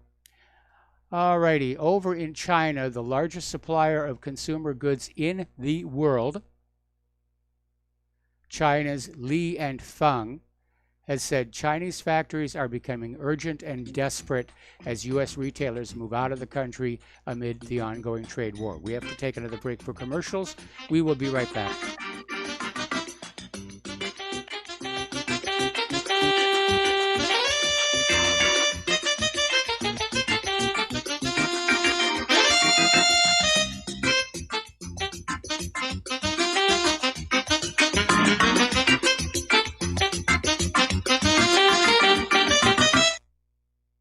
Extend your life with Extendovite. When your doctor tells you you have bad cholesterol or blockages in the arteries, what do? When diet and exercise is not enough, we try medications and hope for the best. For the last 2 decades, I have been telling people about a natural method to help solve these problems and more.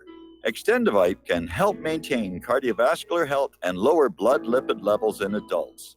The 7 herbs in Extendovite are known to work together synergistically to get the results we hope for. There are many testimonials on Extendovite's effect on circulatory-related ailments. Get Extendovite today to start your journey back to a healthier life. To order, call 1-877-928-8822 or visit heartdrop.com or see us on amazon.com. Extend your life with Extendovite.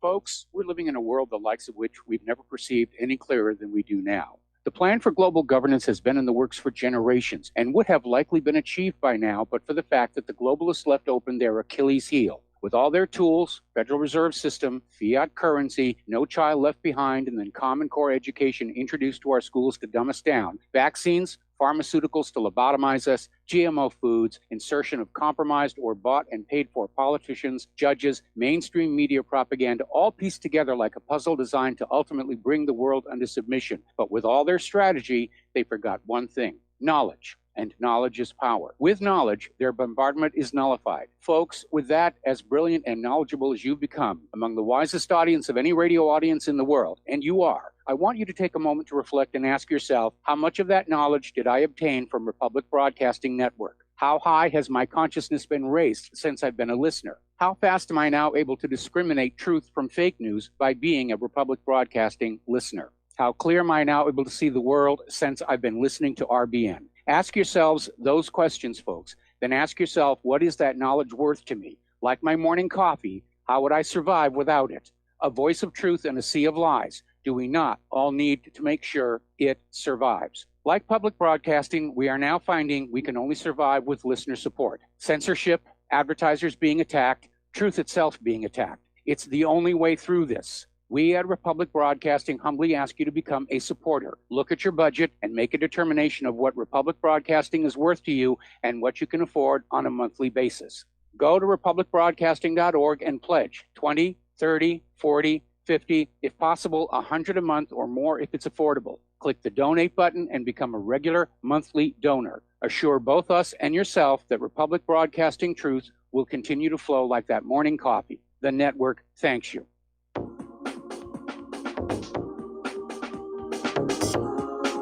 What Really Happened with your host, Mike Rivero.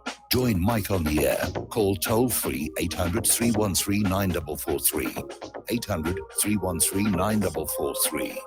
And aloha America, welcome back to our show here. Chinese auto stocks have plunged in Hong Kong after Geely slashes the 2019 net profit by 40%. 40%. Now, looking at China's stock market, where it is heading down, the indications are that China does not see a deal coming in this ongoing trade war.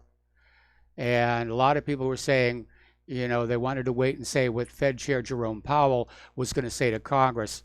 And actually what he did is he tried to make an argument against a return to the gold standard, saying that that's not the Fed's job to stabilize the currency. They're there to do other things. Basically, he's serving his own interests. If we had a gold standard, there's no need for a central bank, and Powell would be out of a job. So one of the reasons bank reform is so difficult is because the banks don't want to change anything that will result in their own unemployment here.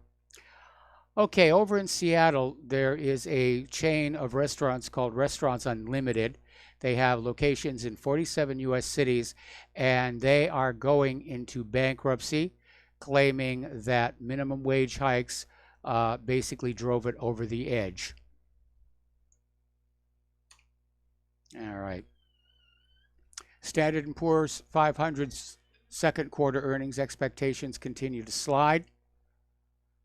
And Manhattan home prices are falling at the fastest rate since GFC. The signs are all negative here. Now, everyone talks about scarcity of certain things like oil, metals, resources, but there are other commodities that are in short supply and nobody's paying attention. Helium, for one. I mean, helium is a very common element out there in the universe. It's just not common here on Earth. It's a byproduct of nuclear decay deep in the Earth's crust. And it comes to the surface usually mixed with natural gas, and it's actually very expensive to separate it, which is why helium prices have gone up something like 150% over the last couple of years. Believe it or not, something else that we're running out of is sand, because so much of it is used for cement and concrete construction. And I know everybody looks at places like here in Hawaii and, oh, look at all that sand. But believe it or not, a few years ago, Hawaii actually had to import sand for the beaches to deal with the erosion.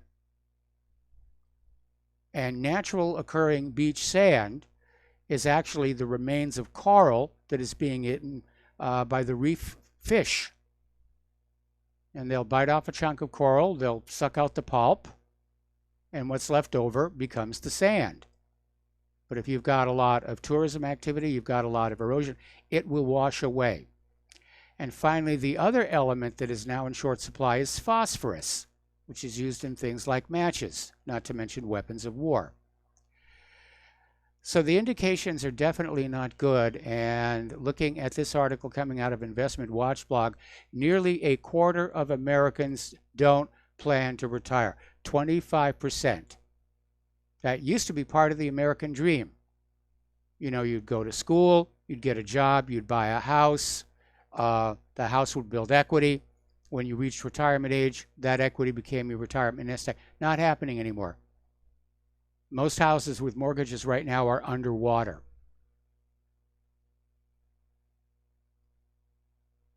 Apparently over at Amazon, their employees actually need food stamps to live. That's how poorly they are being paid. The wealth inequality is just, it's completely out of control. You know, it's one thing to have somebody who's out of work who needs food stamps. But we have people who are working a full-time job needing food stamps. You have people up at places like Google who are working full-time and still having to live out of their cars. What's wrong with this picture?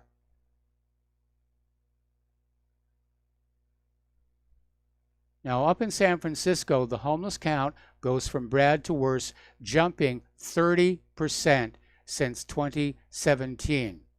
And over the last several months, cities and counties across California have been releasing the latest homeless counts. And the numbers are very, very grim.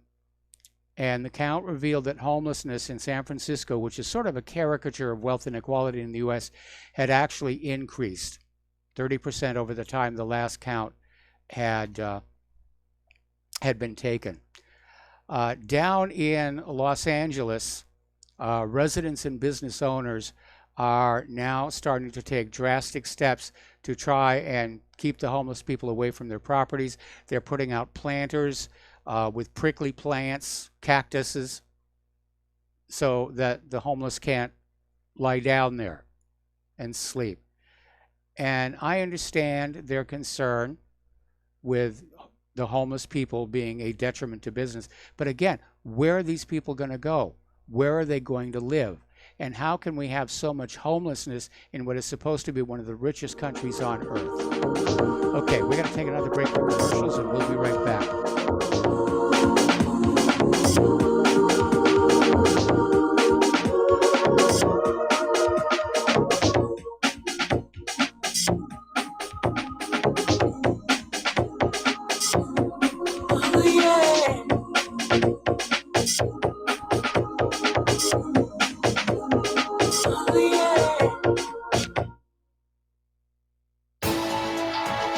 You are tuned in to the Republic Broadcasting Network.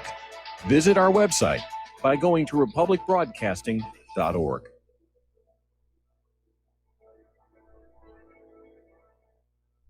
It's happening, ladies and gentlemen. We here at RBN are working with Front Sight Firearms Training Institute to bring our audience the best in combat, tactical, and defensive firearms training. Whether you're a private citizen who is new to firearms or you have a concealed weapon permit and want a level of training that surpasses what you've received from your local gun range, Front Sight provides priceless education and skills taught by seasoned law enforcement, military, and private citizen instructors to levels that far exceed law enforcement and military standard. With nearly 1 million responsible citizens trained from every town, city, and state from across the United States, Front Sight has bolstered the Patriot movement to a whole new level. Contact Dan Sutterfield by phone at 573-762-2356 or 573-465-2356 or shoot him an email at domedan, DOMEDAN @hotmail.com. This is a limited time opportunity. Don't miss it.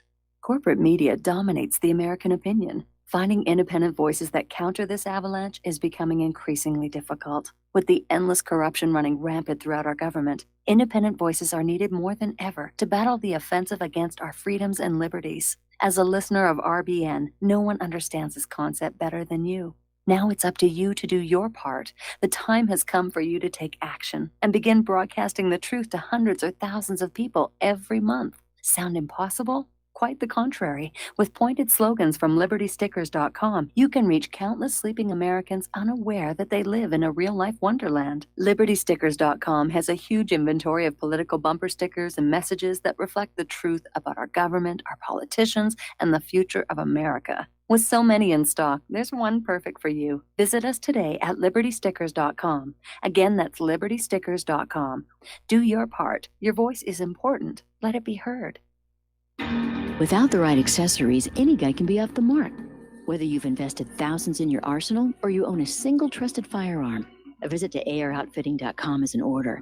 It's one of the finest online selections of tactical optics and AR parts and add-ons, like EOTech, quick target acquisition with no peripheral loss.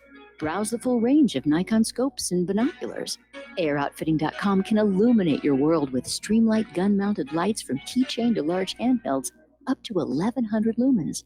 Find some stability with Battenfield tactical bipods. AROutfitting.com has CMMG gun parts, barrels, assemblies, handguards, part kits, and more, plus mag-full clips and magazines. I know I've got you excited, so take a breath. Head to AROutfitting.com. The site's super easy to navigate and features a ton of technical info, including links to manuals. We also welcome vendor and manufacturer inquiries. Remember, if you don't see it, we can get it at AROutfitting.com. When all this twisted steel was swept away,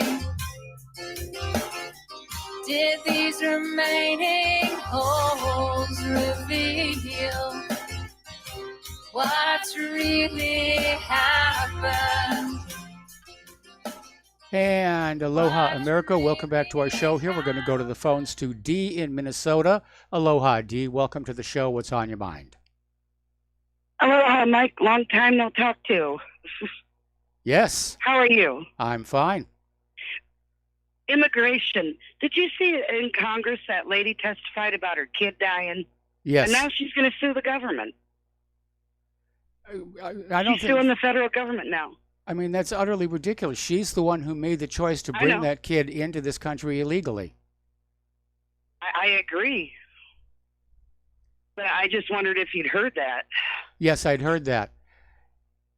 And then my question is, okay, so if she sues and we have to pay her, what does that say to people whose kids die in CPS custody? It happens all the time. Yeah, it does. So I mean, should we be able to sue the government? We should be able to. I mean, that's how ridiculous this is. We can't even sue. And we're Americans. I mean, wow. Iran, that looks like Iraq 2.0. Yeah, it does. Except that Iran will not be the pushover that Iraq was. Yeah, I mean, if he does that, he's going to unleash the gates of hell. And it won't be good. Nope. It'll be a bad day. It'll be another Russia doesn't even Syria. have It'll to be get another involved. Afghanistan. He's sending more troops to Syria, too. That was on the news. Yes. Do you see that? Yep. Why is he sending more troops to Syria? What's the logic? The logic is they don't want to have to admit that they lost there. So as long as they can keep sending in troops, they can say, well, we may not have won, but we haven't lost, and therefore the war agenda is still on track.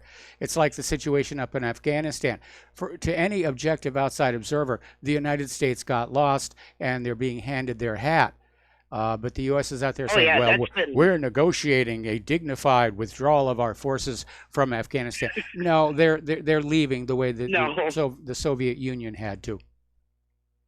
Yep, they got their butts beat, and they're just going home. I mean, after a while, you just got to. But they can't admit they got their butts kicked. That's right. So and how is he going to fight a war with Iran? He can't even finish the ones he's got. That's true, and that may be one of the reasons why so many of the Pentagon brass are out there saying this is not a good idea to start a war with Iran right now. The U.S. military is stretched very thin. They're all over the globe. We have 7 officially acknowledged wars and probably another 50, 60 covert actions going on. We're garrisoning something like 750 bases around the world, all of which is absorbing vast sums of money. Our stockpiles are drawn down. The latest weapons coming out of the military-industrial complex are junk, very costly junk, but still junk. Yeah. How did they get the government to buy this stuff? Doesn't even work. Well, Didn't anybody test this stuff? Well, there's all kinds of testing, but very often it's rigged. And again, there's a movie that you should look at called The Pentagon Wars. It's a comedy directed by Richard Benjamin, and it's based on the true story of the development of the infantry, the Bradley infantry fighting vehicle. And it basically illustrates how this all works. And it's all about the money, and it's all about kickbacks, and it's all about the officers in charge of weapons procurement looking forward to a nice, cozy consulting job with the defense contractors after they retire from military service, and they're allowed to double dip along with their pensions. Nice. Who is that Israeli guy that said any marriage to a diaspora Jew was a second Holocaust? I don't remember his Some name. Israeli dude. I saw it on the news. Yeah, we had it on yesterday. I saw it on RT. We had it on whatreallyhappened.com, I think 2 days ago. It was some rabbi, but I don't remember the name. Yeah, he was some government official rabbi, I guess, or something. But how? I mean, that takes a lot of nerve. Yes. To take our money, to expect our kids to die, and then to tell everybody that marrying a non-Jew is a second Holocaust. And he specifically singled out the United States of America as being the worst quote-unquote offender. Oh, yeah. And you know, that is true. I actually met a couple when I was at the Occupy Wall Street. He was an Israeli Jew. She was an American. They got married. They had to come over here to get married. And the guy had a heck of a time getting over here because they were saying a bunch of stuff he did or whatever. He eventually got here, him and his wife. And they were trying to get his legal status situated, but our government in Israel kept playing games with the whole thing, and they weren't sure what to do. But the guy wasn't so bad. He seemed like a cool guy. Well, He didn't like the problem was he that didn't like what they were doing. the problem was that he's a guy, because under Jewish tradition, if a Jewish man marries a non-Jewish woman, that's a big, big, big tacky no-no. It's a horrible, horrible thing. But if a Jewish woman Isn't that racist? marries a of course it is. If a Jewish woman marries a non-Jewish man, it's considered bringing him into the tribe, and that's actually approved of. Huh, okay. I didn't know it worked like that. I thought it was you just couldn't marry a non-Jew. Well, that's what From the this way guy it is sounded. saying. That's what this guy's saying. He said Yeah. it's even wrong for Jewish women to marry non-Jewish men. Yeah, I mean, it's weird because you can go to Saudi Arabia, which is one of the worst theocracies on this planet. Guy or girl, you can go there and marry anybody you want. You just got to conform with their Islamic law. That's all. Yep. I mean, that's just sad. And we got to pay these people, and well, I guess they're grateful. They showed us, yes, a couple days ago, how grateful. Yep. Not very. They've never been grateful. No, well, No matter what anybody does for Israel, they never show any gratitude. The attitude is, okay, No, that was nice. What have you done for me today? and Trump seems to have done the most for him. He's done stuff that not even Bush or Clinton would do, True. like that Jerusalem stuff, the Golan Heights business. No president before did that. Would even contemplate it. Does he think it's going to score him points or what? Well, it certainly scores him points with, his Jewish backers, Sheldon Adelson and so forth, George Soros. Whether it's going to help him with the voters next year or not, I don't know. I think a lot of people are really getting fed up with being second-class citizens underneath Israel. Yeah, I'm sick of it. And you hear almost all the candidates pledging their loyalty to Israel. I was considering Tulsi Gabbard. What is her stand on that? I imagine that she's playing politics, and she's probably saying that, Israel is okay. The main reason why I think I like Tulsi Gabbard is I'm convinced that she truly is anti-war. Not that she would be able to do anything about it should she win the presidency. But right now at this point, I'm just not seeing anybody in the running that I really get all that excited about. I don't either. I watched the debate, the first one, and she was the only one that we heard, and even my husband said that was actually talking any sense. Even talking some common sense. She was the only one. Yes. And I saw the second one with Biden and company in it, and I just couldn't watch it. I had to get up and go somewhere else. It was just so bad. God. It was horrible. Well, they're starting It was like they're starting they to kept pare going down more the and more to the candidates. left. Swalwell has stepped down, but now apparently there's another gentleman who says he's going to step in. Yeah. Oh, he's going to step in? Yeah. Wow.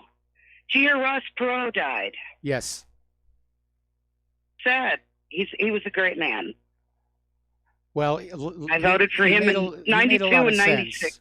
Yeah, I voted for him too. Yeah. He made a lot of sense, and He did. Good was man. he was basically out there telling the truth about what was going wrong with the country, about where it was economically, and he didn't make any glowing promises of free stuff. He said, we're going to have to make some hard choices here to get this country back on track.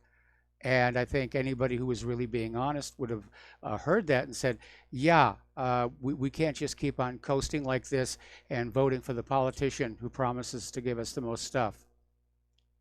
Yeah, I was 19 at the time, and even I could disseminate that what he was saying had some truth to it. Yep.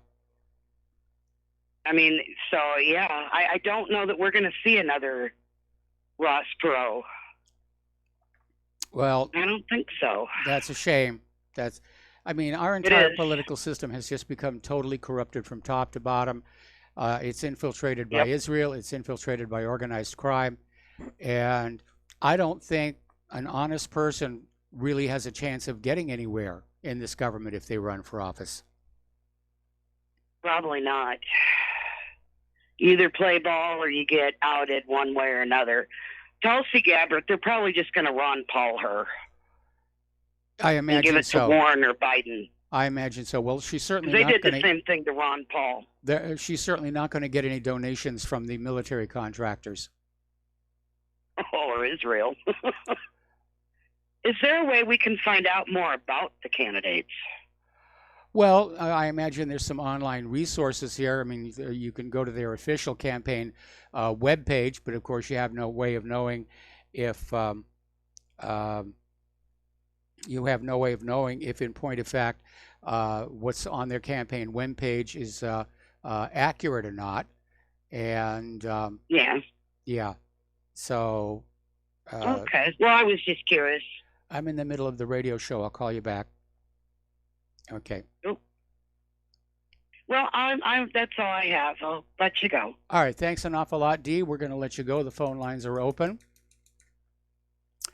And the House Democrats are still out there trying to basically make it look like Donald Trump is personally responsible for the harsh treatment of the children at the border.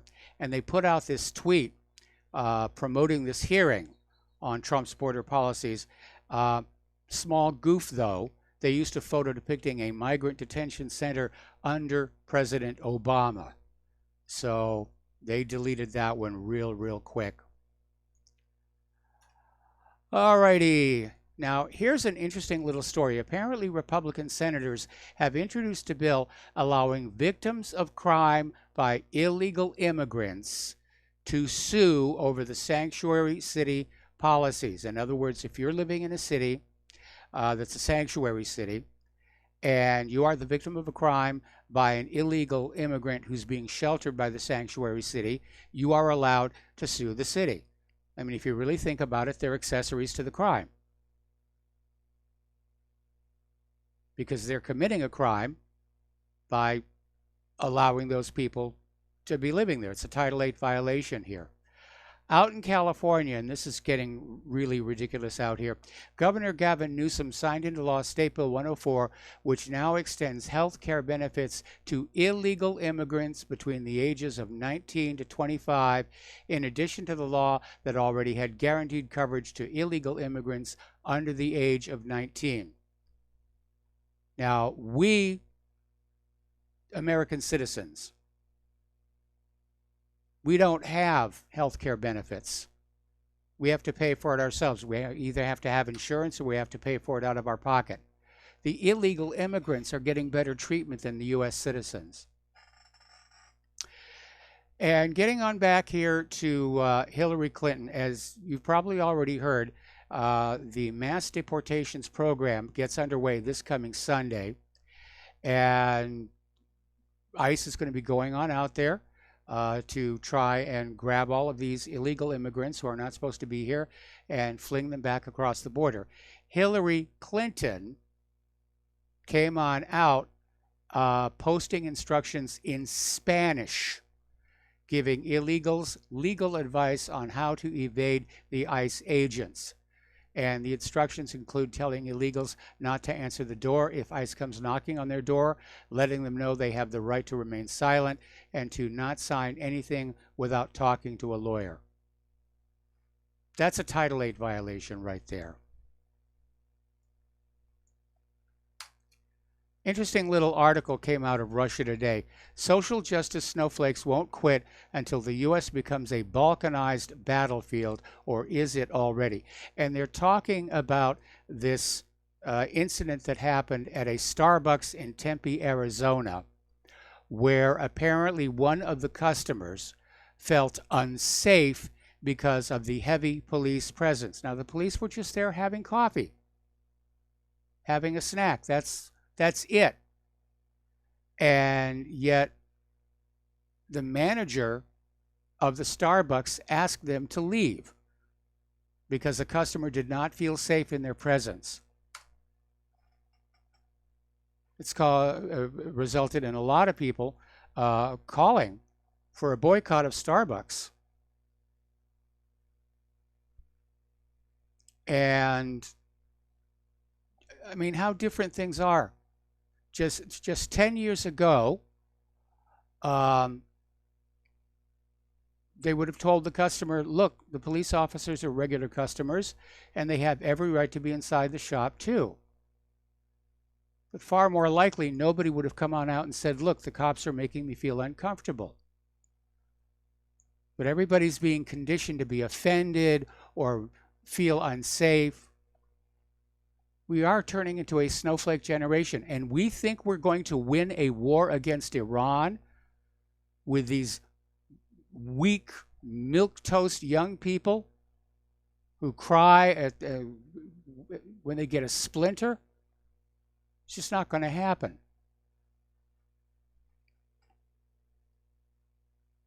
Okay.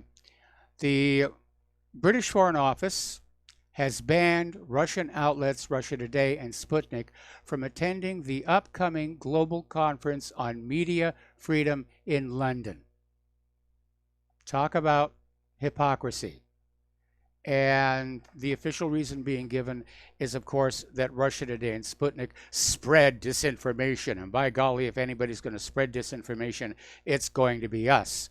All right, we got to take a break for commercials. We'll be right back.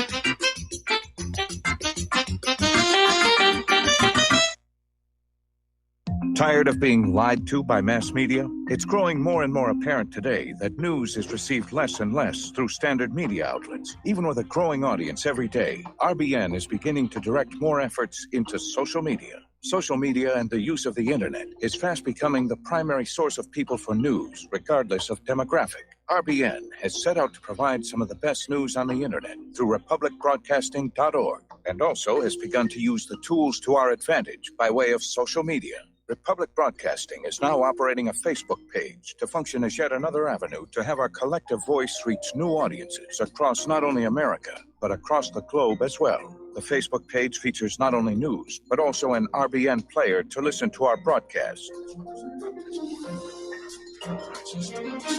Get involved by visiting facebook.com/Republic Broadcasting and liking our page and share it with your friends and family, because you can handle the truth. The reviews for Extendivite are amazing. Here are some from Amazon. September 2018. Extendivite works in keeping my blood pressure in the normal range. I've been using Extendivite for many years now. May 2018. Great product. I use regularly and I rarely get sick. March 2018. This product has relieved what appeared to be angina pain in my chest and shortness of breath after climbing stairs. I'm quite happy about it. February 2018. My husband, son, and I have been using this product for a few months now, and we have noticed an improvement in our joints and blood pressure. Tell us your story. Get Extendivite today. To order, call 1-877-928-8822. That's 1-877-928-8822, or visit heartdrop.com. Extend your life with Extendovite.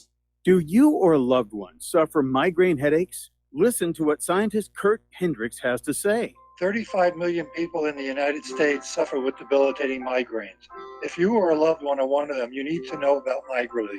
Hi, I'm Kurt Hendricks, the scientist that formulated and patented the MigraLief migraine formula. MigraLief is a non-prescription dietary supplement recommended by neurologists, pharmacists, and pediatricians to address nutritional deficiencies in both adults and children over 2 with migraines.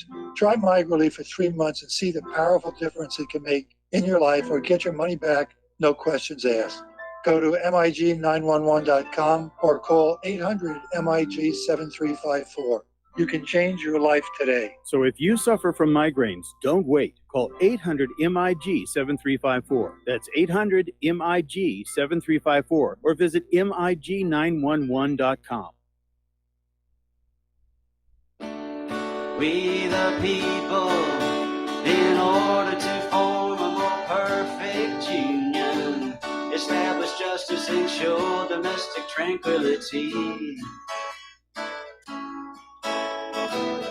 provide for the common defense, promote the general welfare, and secure the blessings of liberty to ourselves. And aloha, America. Welcome back to our show here, and we're keeping an eye on what's going on with this citizenship issue. And Trump has apparently issued an order for every government department to turn over citizenship data. So they're trying desperately to basically get a handle on who is and is not a legal citizen of this country. And anyway, down in Brazil, last January, there was this horrible disaster when a tailings dam owned by a mining company, Vale SA, collapsed. Caused a huge amount of flooding, killed at least 240 people. And they've now basically been convicted for damages. And Judge Elton Pupo Nogueira ruled that Vale is responsible for fixing all of the damages and saying the value will not be limited to the dead, but also effects on the local and regional environment, in addition to economic activity in the affected regions. This might drive that mining company completely out of business. Out in California, a lot of people are very nervous. There have been more than 10,000 earthquakes in California and Nevada over the last week. Now, most of them are very, very small. They can't be felt. They have to be detected with a seismometer. But looking at Caltech's recent earthquake map, it's 10,053 quakes in California and Nevada. That is a very high number. Now, when I lived in Southern California, I paid attention to the Caltech maps because I'd been through some quakes, one really bad one. Now, most of the quakes, of course, are happening out in the Ridgecrest area, where they had the magnitude 6.4 quake that hit on July 4th and the 7.1 quake that hit on July 5th. But there's a lot of seismic activity along the San Andreas Fault as well, and that is what has people very, very nervous, because a lot of California's nuclear power plants are lined up along that San Andreas Fault. And yes, supposedly they have been built to withstand an earthquake. But a 7.1, we're not really sure. Supposedly Fukushima was supposed to be quake and tsunami proof. So people are very, very nervous about that right now. All right. Police are now using license plate readers to grid entire neighborhoods. Now, these are license plate readers on their cars. And basically what gridding means is when they're not actually involved in a traffic stop or solving a crime, they are being told to simply systematically drive up and down every street in the area, indiscriminately scooping up information on the vehicles. Another Fourth Amendment violation.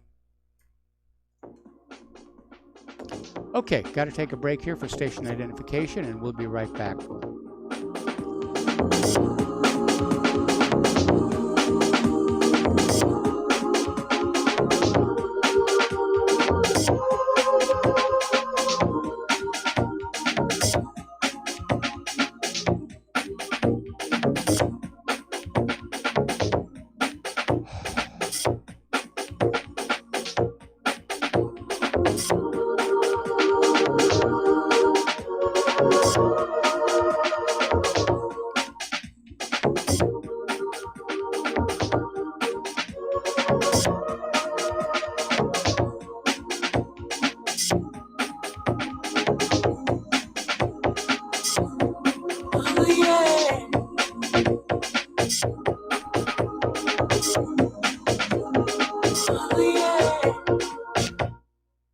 It's happening, ladies and gentlemen. We here at RBN are working with Front Sight Firearms Training Institute to bring our audience the best in combat, tactical, and defensive firearms training. Whether you're a private citizen who is new to firearms or you have a concealed weapon permit and want a level of training that surpasses what you've received from your local gun range, Front Sight provides priceless education and skills taught by seasoned law enforcement, military, and private citizen instructors to levels that far exceed law enforcement and military standard. With nearly 1 million responsible citizens trained from every town, city, and state from across the United States, Front Sight has bolstered the Patriot movement to a whole new level. Contact Dan Sutterfield by phone at 573-762-2356 or 573-465-2356 or shoot him an email at domedan, DOMEDAN, at hotmail.com. This is a limited time opportunity. Don't miss it.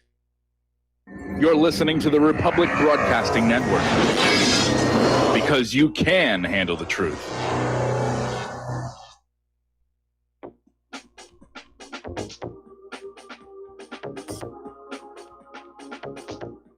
What really happened with your host, Mike Rivero. You're listening to the Republic Broadcasting Network, where you'll find out what the Fukushima's going on. And aloha, America. Welcome back to our show, hour number 3 here. And as you probably can see on YouTube, I have an iWatch, which I'm enjoying for the most part. But apparently, Apple has disabled one of the standard features that comes with the iWatch. It's called the Walkie Talkie app, and I'll be very honest, I was not even aware it was on there. But basically, it simulates a push-to-talk two-way radio between you and somebody else that has accepted your invitation. And the reason Apple has disabled it is apparently a bug was discovered in it which allowed third parties to listen in on your conversations. A little bit of a whoopsie on that one. Now, Apple is promising that they are going to correct that problem, and it'll all be taken care of in the next version of the iWatch firmware. Okay, apparently there was a major outage at Telstra, which is a payment processing system, and it knocked out all kinds of retailers, including Woolworths, ATMs, and basically resulted in people being unable to pay for their purchases unless they had cash. And I've seen this happen so many times at the local Safeway. That's why I do cash. You know, the cards don't always work. All right, let's take a phone call here now. Mark in North Carolina. Aloha. Welcome to the show. What's on your mind? Mike, just mentioned this about the cops going up and down the street checking at people for no reason. You know, and we taught you before about the things that happen at Starbucks. Well, you know what? When the police show that they're enemies of the people, that they're not really public servants, that they're servants that they're corporate masters and they're the establishment masters. You know what? I don't think it's a bad idea with that person did. That was it a woman or a man that felt unsafe? Yeah, it didn't really say. It just said a customer. And, you know, I disagree. I mean, if the police are doing something bad, that's one thing. But these guys were just standing there having a coffee. And yeah, I know that. I think the customer overreacted because we're living in an age right now where people are being encouraged to be hypersensitive and overreactive, scared of everything that they come across. That's not healthy. Well, you know, I get the feeling that person probably wasn't really scared. They were just maybe making a point. Maybe they were angry. Stuff the police did. What I'm trying to say, Mike, is this. If the police want to be on our side, the people's side of this country, they should refuse to do things if they're told that harass the citizenry and that are for revenue purposes or to gather information. If they really want, if they continue to do things like that, they should be ostracized. They shouldn't be welcomed in stores. They shouldn't be welcome to be among the public. They want to be the enemy of the people. We got to treat them and be an occupying army. Then so be it. But Mark, that's all I'm saying. Mark, you're painting with a broad brush here because the vast majority of police officers are there trying to do a really good job.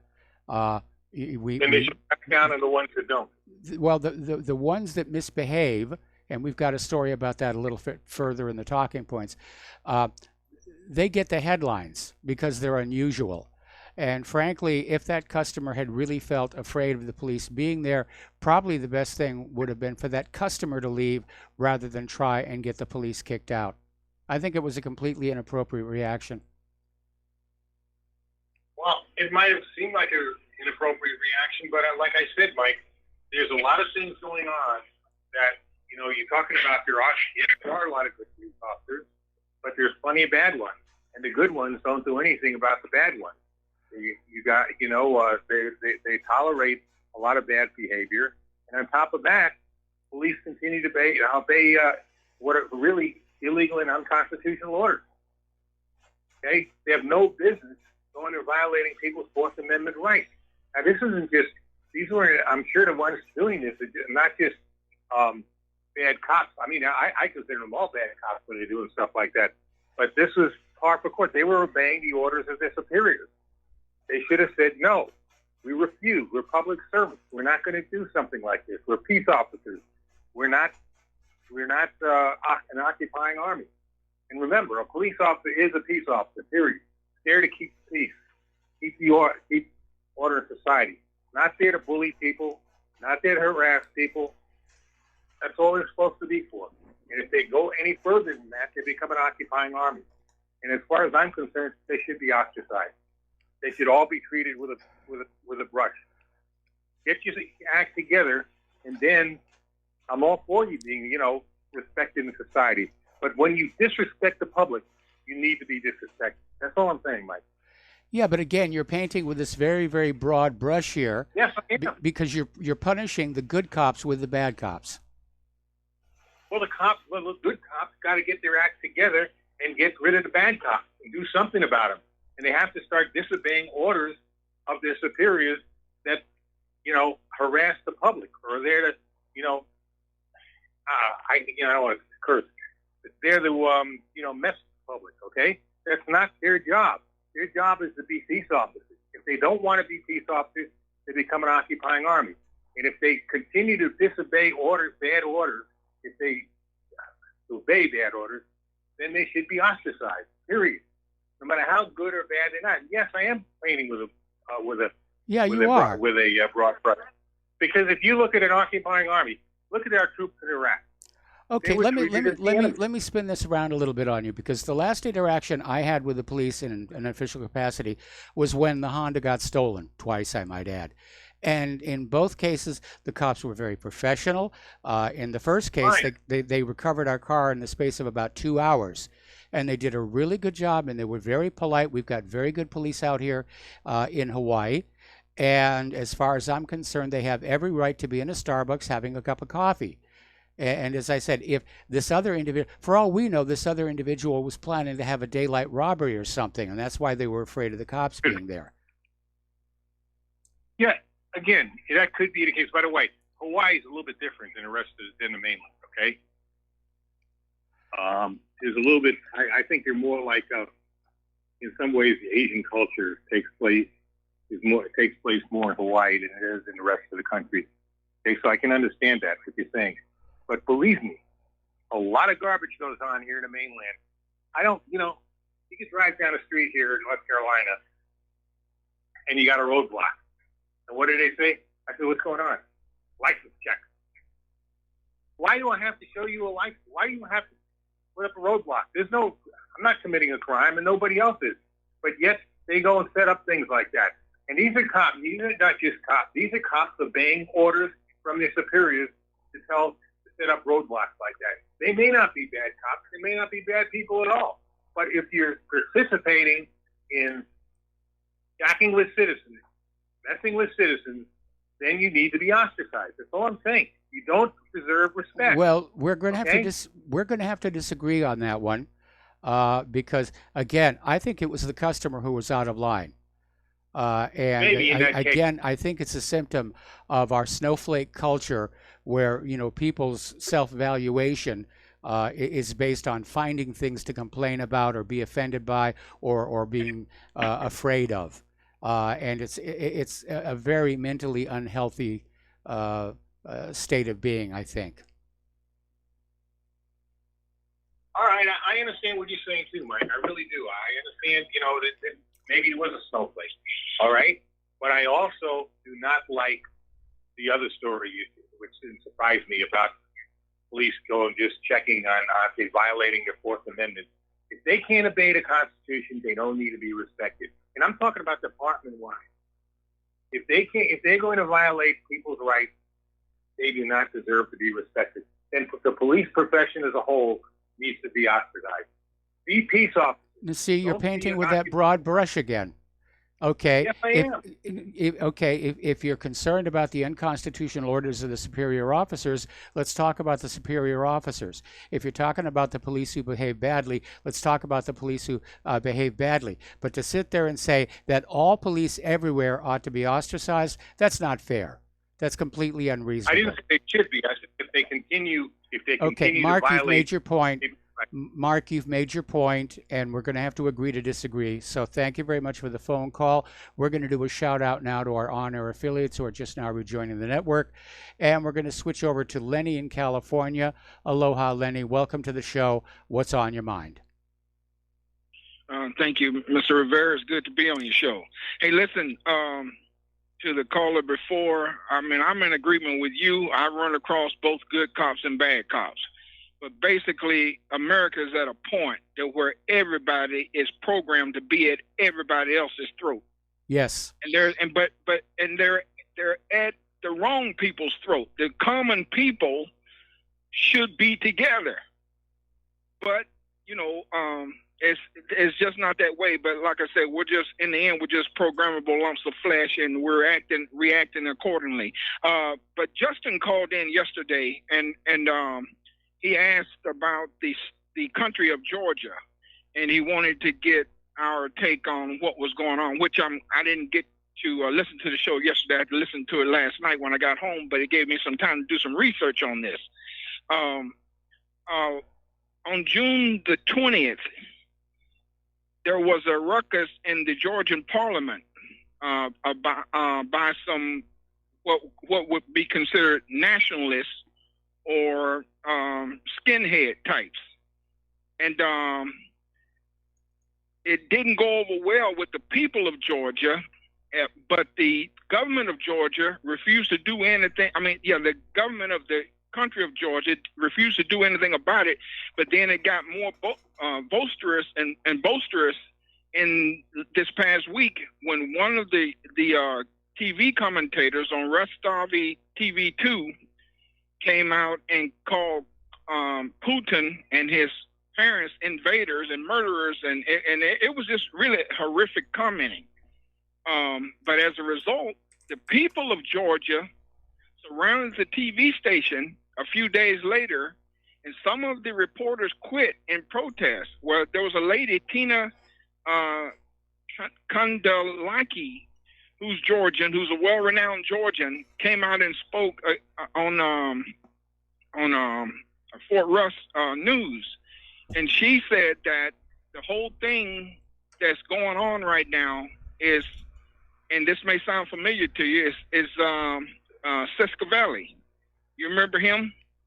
Saakashvili. The so-called Saakashvili. That's his name, Saakashvili. Thank you.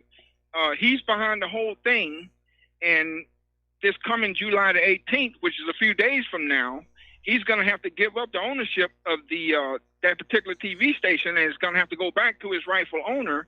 But since he's had it, he's been in a campaign against Putin. It's almost like what was going on in Ukraine with the nationalists that were used against the Ukrainian people, against the president at that time to overthrow the government. It's the same playbook, which tells me that what's her name, Victoria, the Cookie Monster Nuland, is somewhere in the play.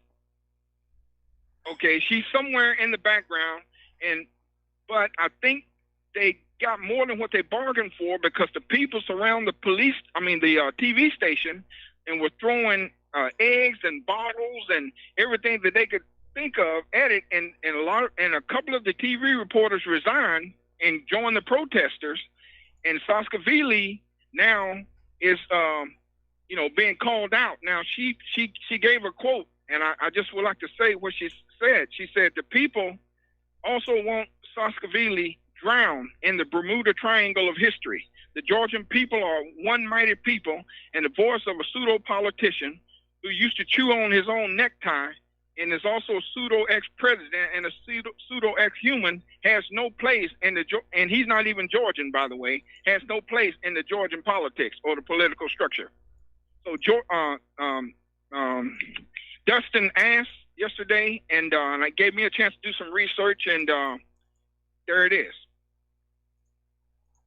Okay, well, hopefully Dustin is listening, and thank you for the information. You're welcome, sir. All right, we're going to switch over to Bob in Colorado. Aloha, Bob. Welcome to the show. What's on your mind? Yeah, Michael, I just wanted to talk to you about the police officer situation with cops. I was a cop for 23 years outside of Philadelphia, and I never took bribes. I was pretty much a good cop because I'm 68, so I lived the good days to where you could be a good cop. But before I became disabled, I started seeing the newer guys that were being hired. They were more aggressive. They didn't really have the feelings or compassion that the cops of the day used to have.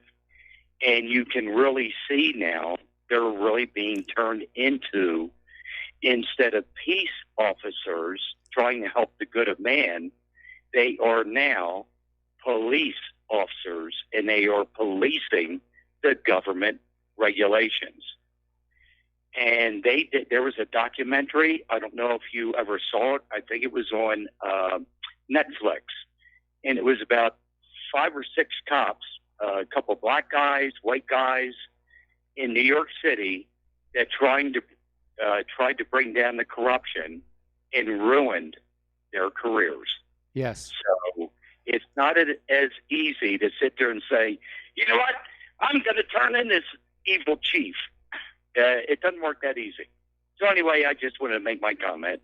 I'll listen to you off here. Thanks, Mike. All right. Well, thank you very much. And it is a complex issue, and it almost seems like, the caliber of people being hired by the police departments has changed. Again, in earlier good old days, people were being hired who really had a sense of community service, and today it's just another job. And unfortunately, just like the ordinary people are getting their heads filled with stories about police violence, the police are getting their heads filled with all this talk about how ordinary citizens are attacking them. So it's creating this intense adversarial situation. Okay, we're going to switch over now to Bruce in Texas. Aloha, Bruce. Welcome to the show. What's on your mind? Yes. Hello, Mike. How you doing? Doing fine. Okay, great. That last caller made a good point. My brother's a retired police officer, and he echoes the same opinions that he saw the changes. He was closing in on his retirement, and I think we can draw a line before and after 9/11. Before 9/11, you had police officers. They had normal hair. You know, it wasn't a buzz cut, like just out of boot camp, and full of tattoos and full of attitude, and tactical this and tactical that. They were just they wore a nice uniform, and they'd you kind of, if you're doing wrong, you're going to get slammed, but if you're not, you wave, and everything was fine, And it's just there's an air of intimidation now that is just disconcerting. What do you think? Well, part of the problem, of course, is that police departments are preferentially hiring returning veterans from the war zones. And so these guys are coming back, with that 1,000-yard stare and, again, that sense of there's danger all around me. And that's why they wear the buzz cuts and the tactical gear. And so, it has reshaped the character, if you will, of the police departments. Yeah, it sure has. I was wondering, did you listen to Ryan Dawson when he filled in for you? No, I didn't. Okay, probably better that you didn't. I don't suggest having him on again, but that's up to you. Well, what is your issue with him? Yeah, well, the second hour, the topic turned to 9/11, and I was the first caller, and I already knew about Ryan Dawson, so I made extra efforts to not be confrontational, but I took up certain issues with him concerning the video that we saw concerning the airplanes, and there were follow-on callers he was just hanging up on and ridiculing, and it was really bad for your show. That's all I want to say. You may All want right, to listen. thanks an awful lot. We're going to let you go. The phone lines are open. We got to take a break for commercials, and we will be right back.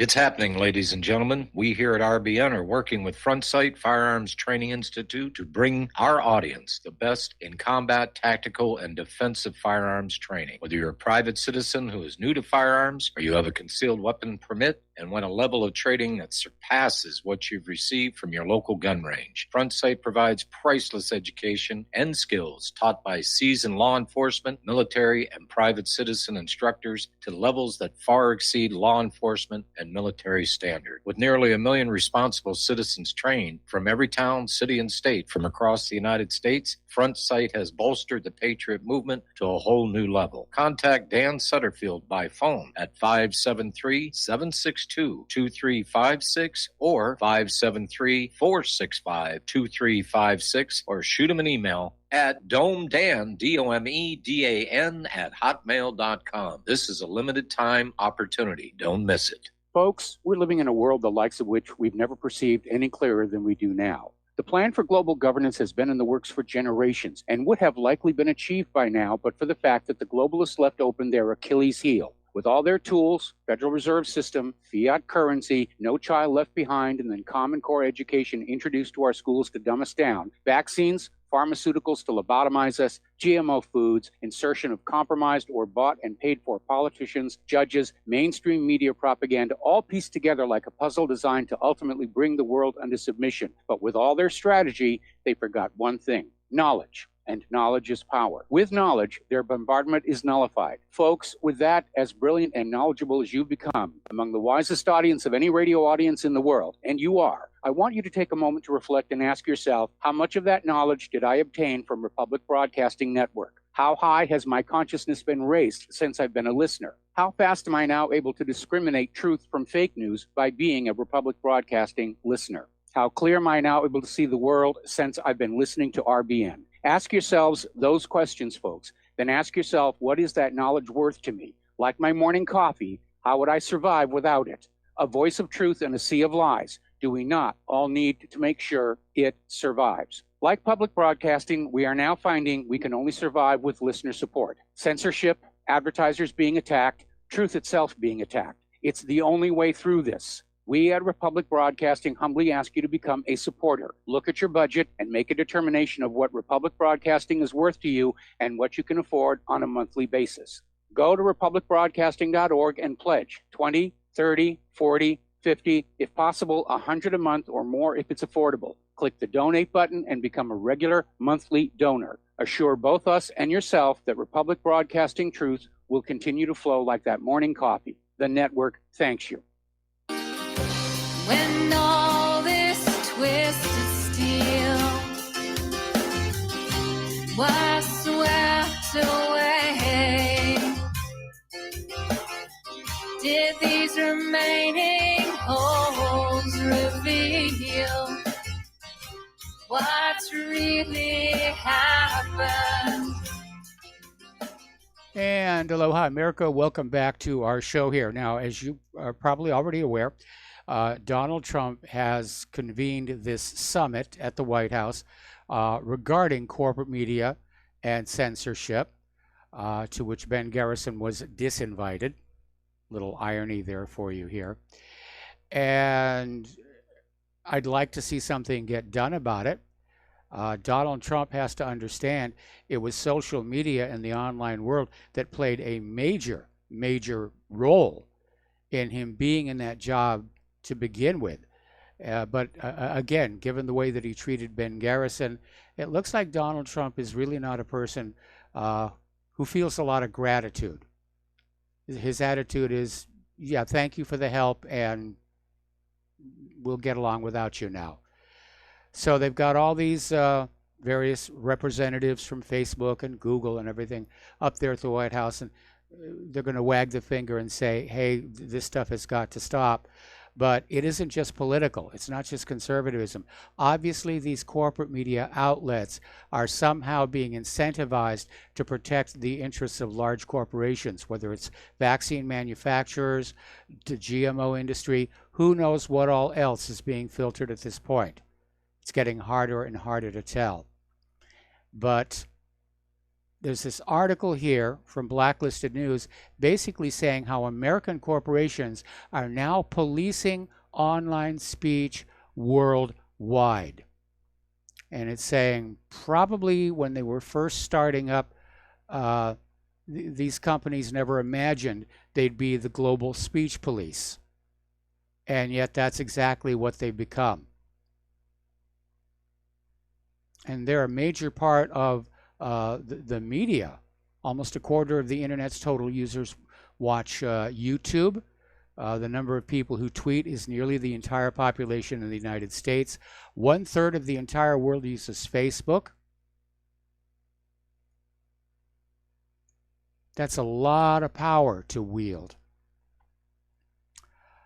Okay, about 5 years ago, there was this law firm called Prenda Law, was set up by Paul Hansmere and John Steele, and they basically ran this scam. They would upload copyrighted pornography onto file sharing sites, and then anybody who downloaded it was sued. And they got caught at it, and Paul Hansmere was jailed for 14 years. And John Steele has just been jailed for 5 years. So a little bit of good news there. Now, speaking of copyrights, there is a new bill being considered in Congress that would just wreck the internet as we know it. And it's called the CASE Act. And this is legislation would create a brand new quasi-court for copyright infringement claims on the small scale. The bill would create a copyright troll industry dedicated to filing as many small claims on as many internet users as possible in order to make money through the bill's statutory damages provision. Now, every single person who uses the internet and regularly interacts with copyrighted works, which is everybody, would be exposed to this. And obviously, this violates the fair use provision. So as long as you're going to be calling your members of Congress to complain about the wars and everything else, this is currently in the Senate Judiciary Committee. But it will basically end the internet here. Alrighty, we've had our Microsoft monthly security-only update. But a lot of hardcore users were really rather surprised when they found out that this so-called security-only update was bundled with the Compatibility Appraiser. Now, this is a system designed to identify issues that could prevent a Windows 7 PC from updating to Windows 10. Now, Windows 7 official support is coming to an end, and it looks like Microsoft is getting ready to lay on another big push to get everybody onto Windows 10. And it would probably have been a lot easier to do if Windows 7 applications would run under Windows 10, but most of them do not. So you're required to buy, or in the current business model, rent all new software. And in the current economy, that is really not practical. Okay, apparently, according to Bloomberg, there was this regulation law passed to basically get rid of Chinese-made surveillance cameras, which were determined to have backdoors in them. And they're aiming at an August 13th deadline, which looks like it's not going to happen. So part of the problem is because of the complex supply chain, it's making it difficult for authorities to understand whether security cameras are actually made in China or contain components that would violate U.S. rules. So, it's time for another commercial break. We'll be right back.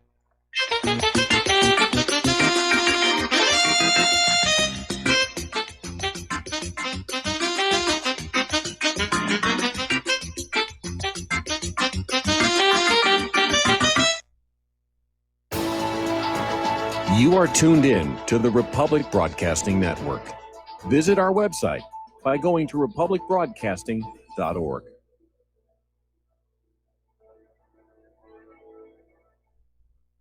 Corporate media dominates the American opinion. Finding independent voices that counter this avalanche is becoming increasingly difficult. With the endless corruption running rampant throughout our government, independent voices are needed more than ever to battle the offensive against our freedoms and liberties. As a listener of RBN, no one understands this concept better than you. Now it's up to you to do your part. The time has come for you to take action and begin broadcasting the truth to hundreds or thousands of people every month. Sound impossible? Quite the contrary. With pointed slogans from LibertyStickers.com, you can reach countless sleeping Americans unaware that they live in a real-life wonderland. LibertyStickers.com has a huge inventory of political bumper stickers and messages that reflect the truth about our government, our politicians, and the future of America. With so many in stock, there's one perfect for you. Visit us today at LibertyStickers.com. Again, that's LibertyStickers.com. Do your part. Your voice is important. Let it be heard. Many people write us about their experience with Extendivite. Allow me to read you some from Amazon.com. This product is superb. I have been taking it for about a year now, and I can feel my cardiovascular system run like a Swiss watch. I definitely recommend this product for anyone that has high cholesterol, high blood pressure, and heart palpitations, A+. It's potent, but it works. I have been waking up for the past 3 years with numb hands, and a week into using Extendivite, my numb hands seem to have cleared up. My circulation was off, and now it's back on track. So I'm happy. I feel so energized, and I have my husband on it now. My mother-in-law has cholesterol problems, so I bought her a bottle as well. Thank you so much. Love the product. Tell us your story. Get Extendivite today. Call 1-877-928-8822 or visit heartdrop.com.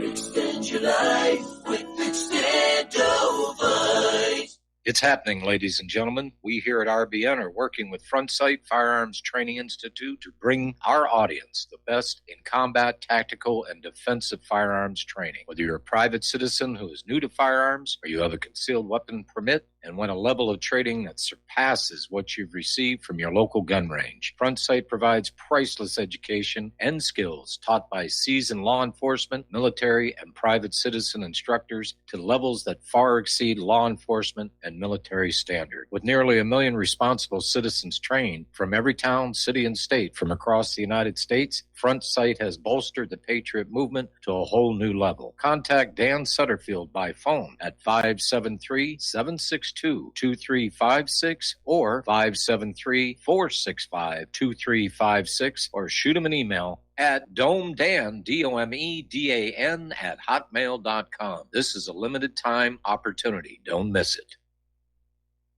Well, they're stealing down on Wall Street and in Washington, too. You know, it makes me wonder, what's a guy on Main Street to do? I've always tried to be an honest, upstanding kind of guy. But I must admit lately, I thought about giving something else a try. Oh, I want to be a pirate. I want to sail the 7 seas, yeah, I want to be a pirate.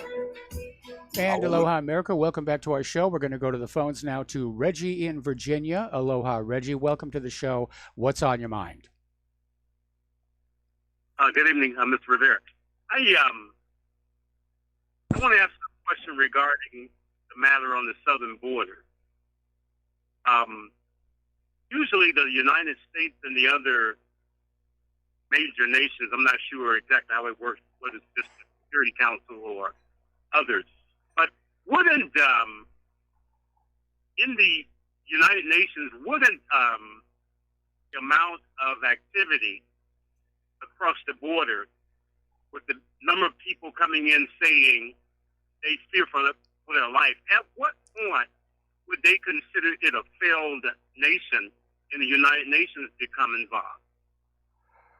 Well, it's kind of difficult to say. The problem is that the vast majority of people coming across the border saying that they're afraid for their lives are found out to be lying, that they're just trying to get into the country for economic reasons and for free stuff. So if you want to talk about a failed nation, I think we... It would say a failed state, but nonetheless, it would still be a country. It would still be a country. Okay, go ahead. I'm sorry. Okay, it's hard to say what the UN would do. I mean, generally, when there's a so-called failed country, the UN sends in all kinds of assistance, financial, which usually winds up in the pockets of the corrupt leaders. And but again, in terms of our current situation, none of these countries that are sending refugees north into the United States are failed. Mexico certainly is not failed. Venezuela is under huge stress. They just got hit with more sanctions, but that's an artificially created situation. It's not an internal failure of the government. It's an attack from without. Okay, then given that, then shouldn't the Congress have, like large corporations collect data? Shouldn't they be responsible to collect enough data to realize that what you just stated is exactly what's going on, and then a different approach be established to deal with the matter? Would it, at some point, shouldn't that happen? Well, a while back there was this study done by Yale and MIT, and I'm sorry if I'm hesitating, but I'm having trouble hearing your phone call. There was a study done by Yale and MIT, which estimates there are 26 million illegal immigrants in this country right now. So great that they're going to get rid of 1 million of them starting this weekend, but it is just a drop in the bucket. But again, you have the Democrats are fighting tooth and nail to keep the borders open. They want those illegal immigrant voters. They don't want voter ID law. And it has led to this ridiculous situation where your citizenship is the only privacy that you've got left.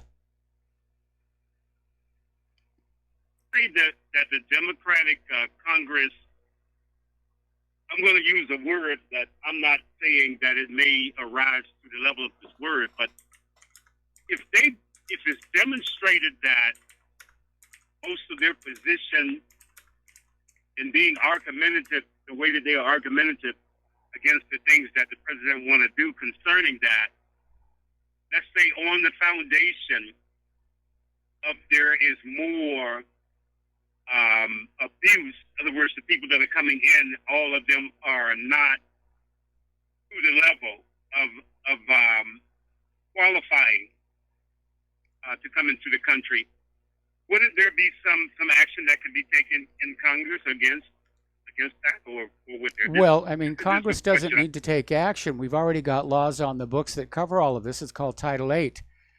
And the problem is a lack of enforcement. And the problem is, of course, obstructionism by the Democrats, not so much through the Congress, but through the court system. So in a way, it is a level of subversion. You say no one on the the Republican side in other words, are willing to stand up against them and invoke those things. I guess is what you're saying in so many words. Well, they should be. And again, the question is, to what extent have the Republicans been compromised by George Soros and his one world government, new world order plan? Because it does seem like so many people are on board with that right now among our leadership. I'd like to ask one other question. I've been meaning to call you about it. Just real brief. You familiar with Professor, what is his name? Jim Fetzer. Yes. Okay, Jim Fetzer, I guess you are aware that he was sued. He wrote a book regarding a matter in New England, the Sandy Hook.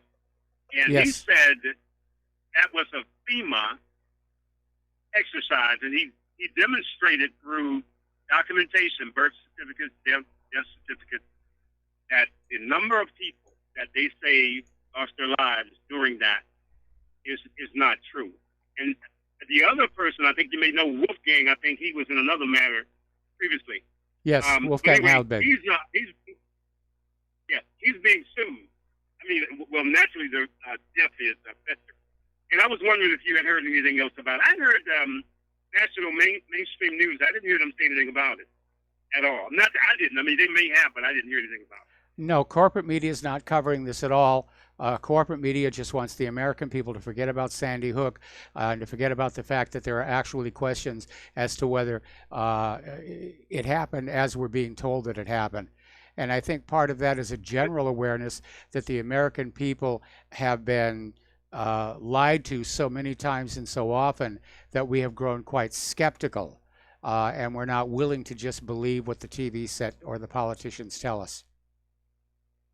In so many words, then they are silencing him or becoming him pretty much, not with little talk about it, little discussion of it in the mainstream media. I think they're trying to make an example of both Halbig and Fetzer to discourage other people from coming out with books that question the official story on anything. That's very interesting. Yeah. Okay. Well, I won't take much of your time. I was wondering why, I hadn't heard. I did hear on the Saturday program. I did hear the gentleman that has Saturday program. He had Jeff on, and that's where I learned about it. Okay. Thank you for your time. I won't take up any more of your time. I just wanted to say that. Well, thank you very much. All right. Thanks an awful lot there. And we had some problems on the phone lines there. Okay. Here is another disappointment coming from the Donald. Remember, when he was campaigning, one of the things he campaigned on was to lower drug prices.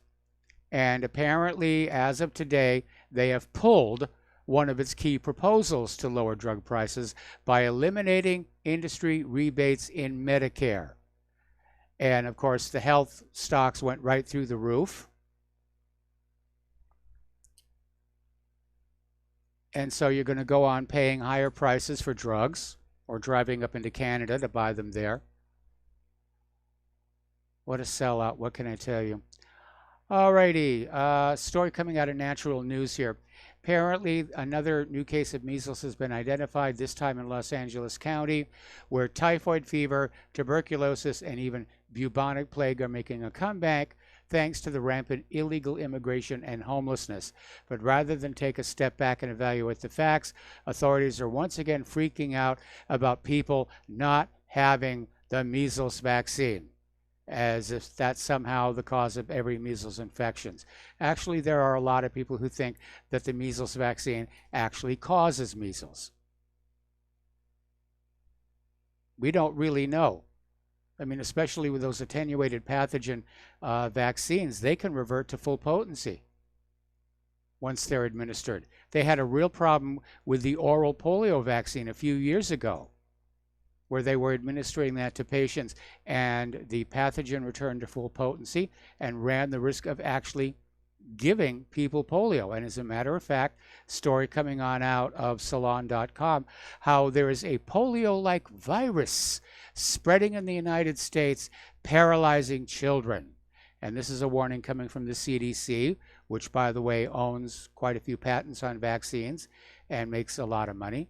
And they're saying, don't call it polio or polio-like. It's called acute flaccid myelitis. And so far, there have been 11 confirmed cases in 8 states with 57 patients under investigation. Now, I know why the vaccine companies are trying to keep a lid on all of this. If it came out that they have for decades knowingly been injecting kids with products that are harmful, they would never survive the lawsuits. They'd be in the same situation that Monsanto is in right now. So they're doing everything they can to shut down doubts about vaccine safety, and probably include some kind of emolument to the social media corporations. You know, just filter out anything about vaccine doubts and we'll do something nice for you. The Russian Orthodox Church officially opposes compulsory vaccinations for children.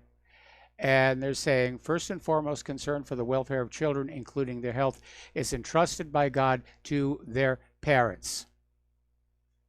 And said, in summary, no one has the right to make this choice for them. And they're absolutely right. They're absolutely right. Okay. All right. 2 years ago, there was this opioid kingpin, John Kapoor of Insist Therapeutics, and he was arrested and charged for running a criminal drug cartel that was bribing doctors to write prescriptions for the medication. He's finally been convicted, and he's going to go to jail, along with 4 of his co-defendants found guilty of illegally paying off doctors to prescribe the opioid fentanyl, which directly contributed to the current opioid epidemic. There's really no moral difference between the doctors who accept this money to prescribe these medicines and that guy down on the street corner in the hoodie. It's the same morality. So prosecutors are hoping this will send a clear message that drug companies will no longer be allowed to get away with conspiring to illicitly distribute dangerous and highly addictive opioids. So they're going to go after that. Now, here is an interesting little story. You're all familiar with the CRISPR technology. This is the gene editing technology. It's been in the headlines a lot. And there is a company, eGenesis, and what they are doing is they're using CRISPR to alter pig DNA so that the organs from the pigs can be transplanted into other animals. Now, they're starting with monkeys, but their ultimate goal is to use this process to create transplantable organs for human beings, which would certainly relieve the stress on human organ shortages. Now, the testing is being conducted at the Massachusetts General Hospital in Boston. It obviously has not been tried out on humans yet, but that's where they're going with this. Okay. Alrighty, if you go to a restaurant and you order the salmon, you might want to be a little careful, because apparently GMO salmon is going to be offered at restaurants without telling the customers. Now, wild-caught salmon is a well-known source of protein, healthy omega-3 fatty acids, nutrients including selenium, vitamin B12, and potassium. Compared to their farm-raised cousins, salmon caught in the wild are also generally lower in contaminants, lower in fat. But now, because wild-caught fish tend to be more expensive, restaurant owners and grocery stores are turning to GMO-produced salmon and not really informing the customers. You're not allowed to have a choice. You will love your GMO. You will absolutely love your GMO. All right, over at Ariane Space, they've had a little bit of a whoopsie. They were using their Vega rocket to launch an Emirati military satellite into orbit, and apparently 2 minutes after launch, it veered off course and crashed into the Atlantic Ocean. They're not calling it a crash. They're calling it a major anomaly. Yes, we've had a major anomaly here. And they've apologized to the customers for the loss of the payload. I presume it's insured. but it is going to set back whatever UAE was going to do with the satellite has now been set back. Japan's Hayabusa 2 probe has successfully landed on the distant asteroid Ryugu and collected samples that could shed light on the evolution of the solar system. Now, back in April, the probe fired an impactor at the surface of the space rock to make a crater and stir up material that had not previously been exposed to space, to sunlight. So this probe is the first to successfully collect underground soil samples from an asteroid coming just ahead of a NASA mission targeting another asteroid. So good luck to them. China's next lunar probe, Chang'e 5, scheduled to be launched around the end of this year, is going to use artificial intelligence technologies in the soft landing as well as sample collection process. Now, Guoyang Zion, former chief scientist of China's Lunar Probe Project, made the statement during a conference on satellites in space held in Rizhao, East China's Shandong province from Friday to Sunday.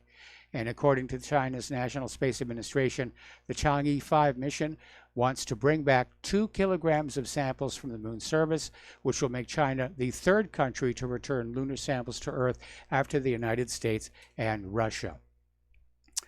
Okay, we mentioned this story earlier in the show, but a Florida police officer has been arrested on suspicion of 52 counts of planting meth and other street drugs on motorists, and he's facing a huge raft of both felony misdemeanor charges. At one point, he planted meth on a grandmother. So, going to take a break for commercials. Back with the last segment of our program after these few words.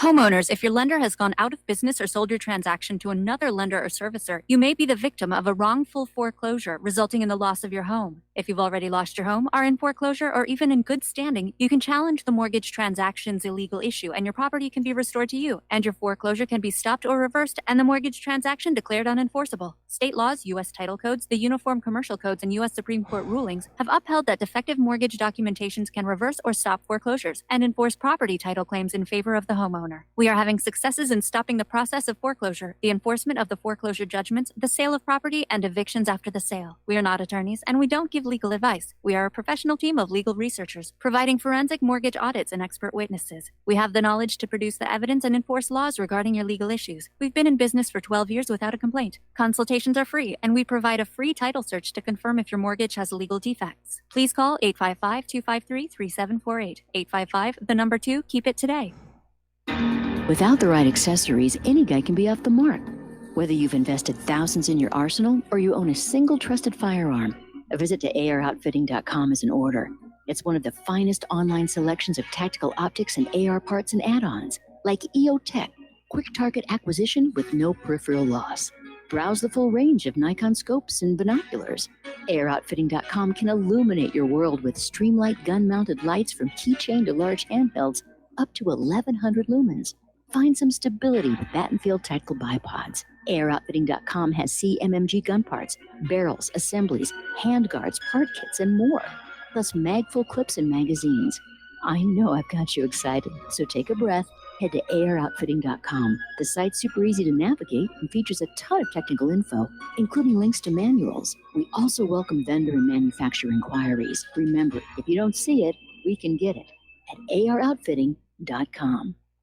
Tired of being lied to by mass media? It's growing more and more apparent today that news is received less and less through standard media outlets. Even with a growing audience every day, RBN is beginning to direct more efforts into social media. Social media and the use of the internet is fast becoming the primary source of people for news, regardless of demographic. RBN has set out to provide some of the best news on the internet through republicbroadcasting.org, and also has begun to use the tools to our advantage by way of social media. Republic Broadcasting is now operating a Facebook page to function as yet another avenue to have our collective voice reach new audiences across not only America, but across the globe as well. The Facebook page features not only news, but also an RBN player to listen to our broadcast.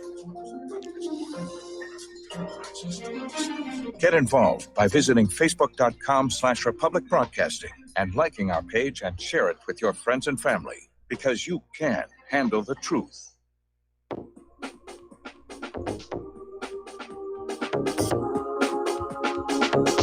What Really Happened with your host, Mike Rivero. Visit us online at whatreallyhappened.com. Here is your host, Michael Rivero. And aloha, America. Welcome back to our show here. I was just taking a look here, latest update on Tropical Storm Barry. There's a hurricane warning in effect.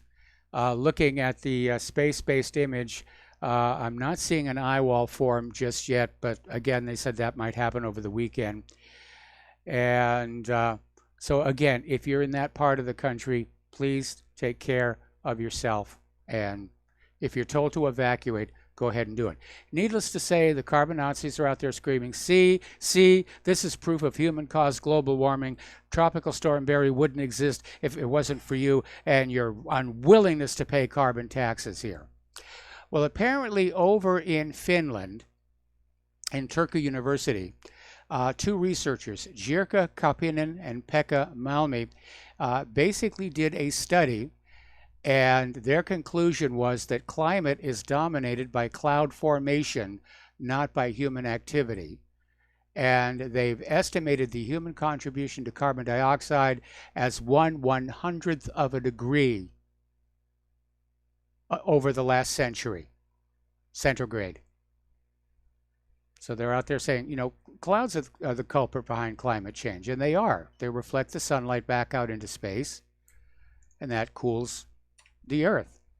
When you have a more active sun and the clouds, or rather when you have a quieter sun and fewer clouds being formed, then things get a little bit warm. So what has all this nonsense been about, all this time about, you know, human-caused global warming and carbon taxes, and you're going to do what we tell you to do? And it turns out what they're doing is they're monetizing the air. I used to joke about this when I was talking about how they were taking, you know, water out of the tap, filtering it, putting it back in a bottle, selling it to you for $2. And I said one day they're going to do the same thing to the air. And it turns out that's what they've been doing. And the way they're doing it is through this carbon tax idea. The idea that, you know, if you don't pay the carbon tax, the whole world is going to suffocate. They're monetizing the air. And it's going to cost you.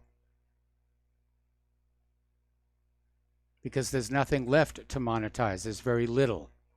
So they're getting desperate out there. Got to find new business, new markets here. We'll charge them to breathe. We'll charge them for the air. Now then. So, what a crazy time we live in here with this whole Jeffrey Epstein nonsense. That's going to keep unraveling. As I mentioned earlier in the show, his bail hearing is set for Monday. If they let him go, he'll be gone. He's a billionaire. He can walk away from that $77 million townhouse without a second thought. I mean, he's got a place in Paris. He's got a place in European ski country. He's got a ranch out in New Mexico. He's got the island down in the Caribbean. This guy has no shortage of places where he can go live. Or he can go down to the Cayman Islands and play canasta with Ken Lay. But it does show just how corrupted our system is as we see Alex Acosta try and justify letting this guy off these heinous crimes.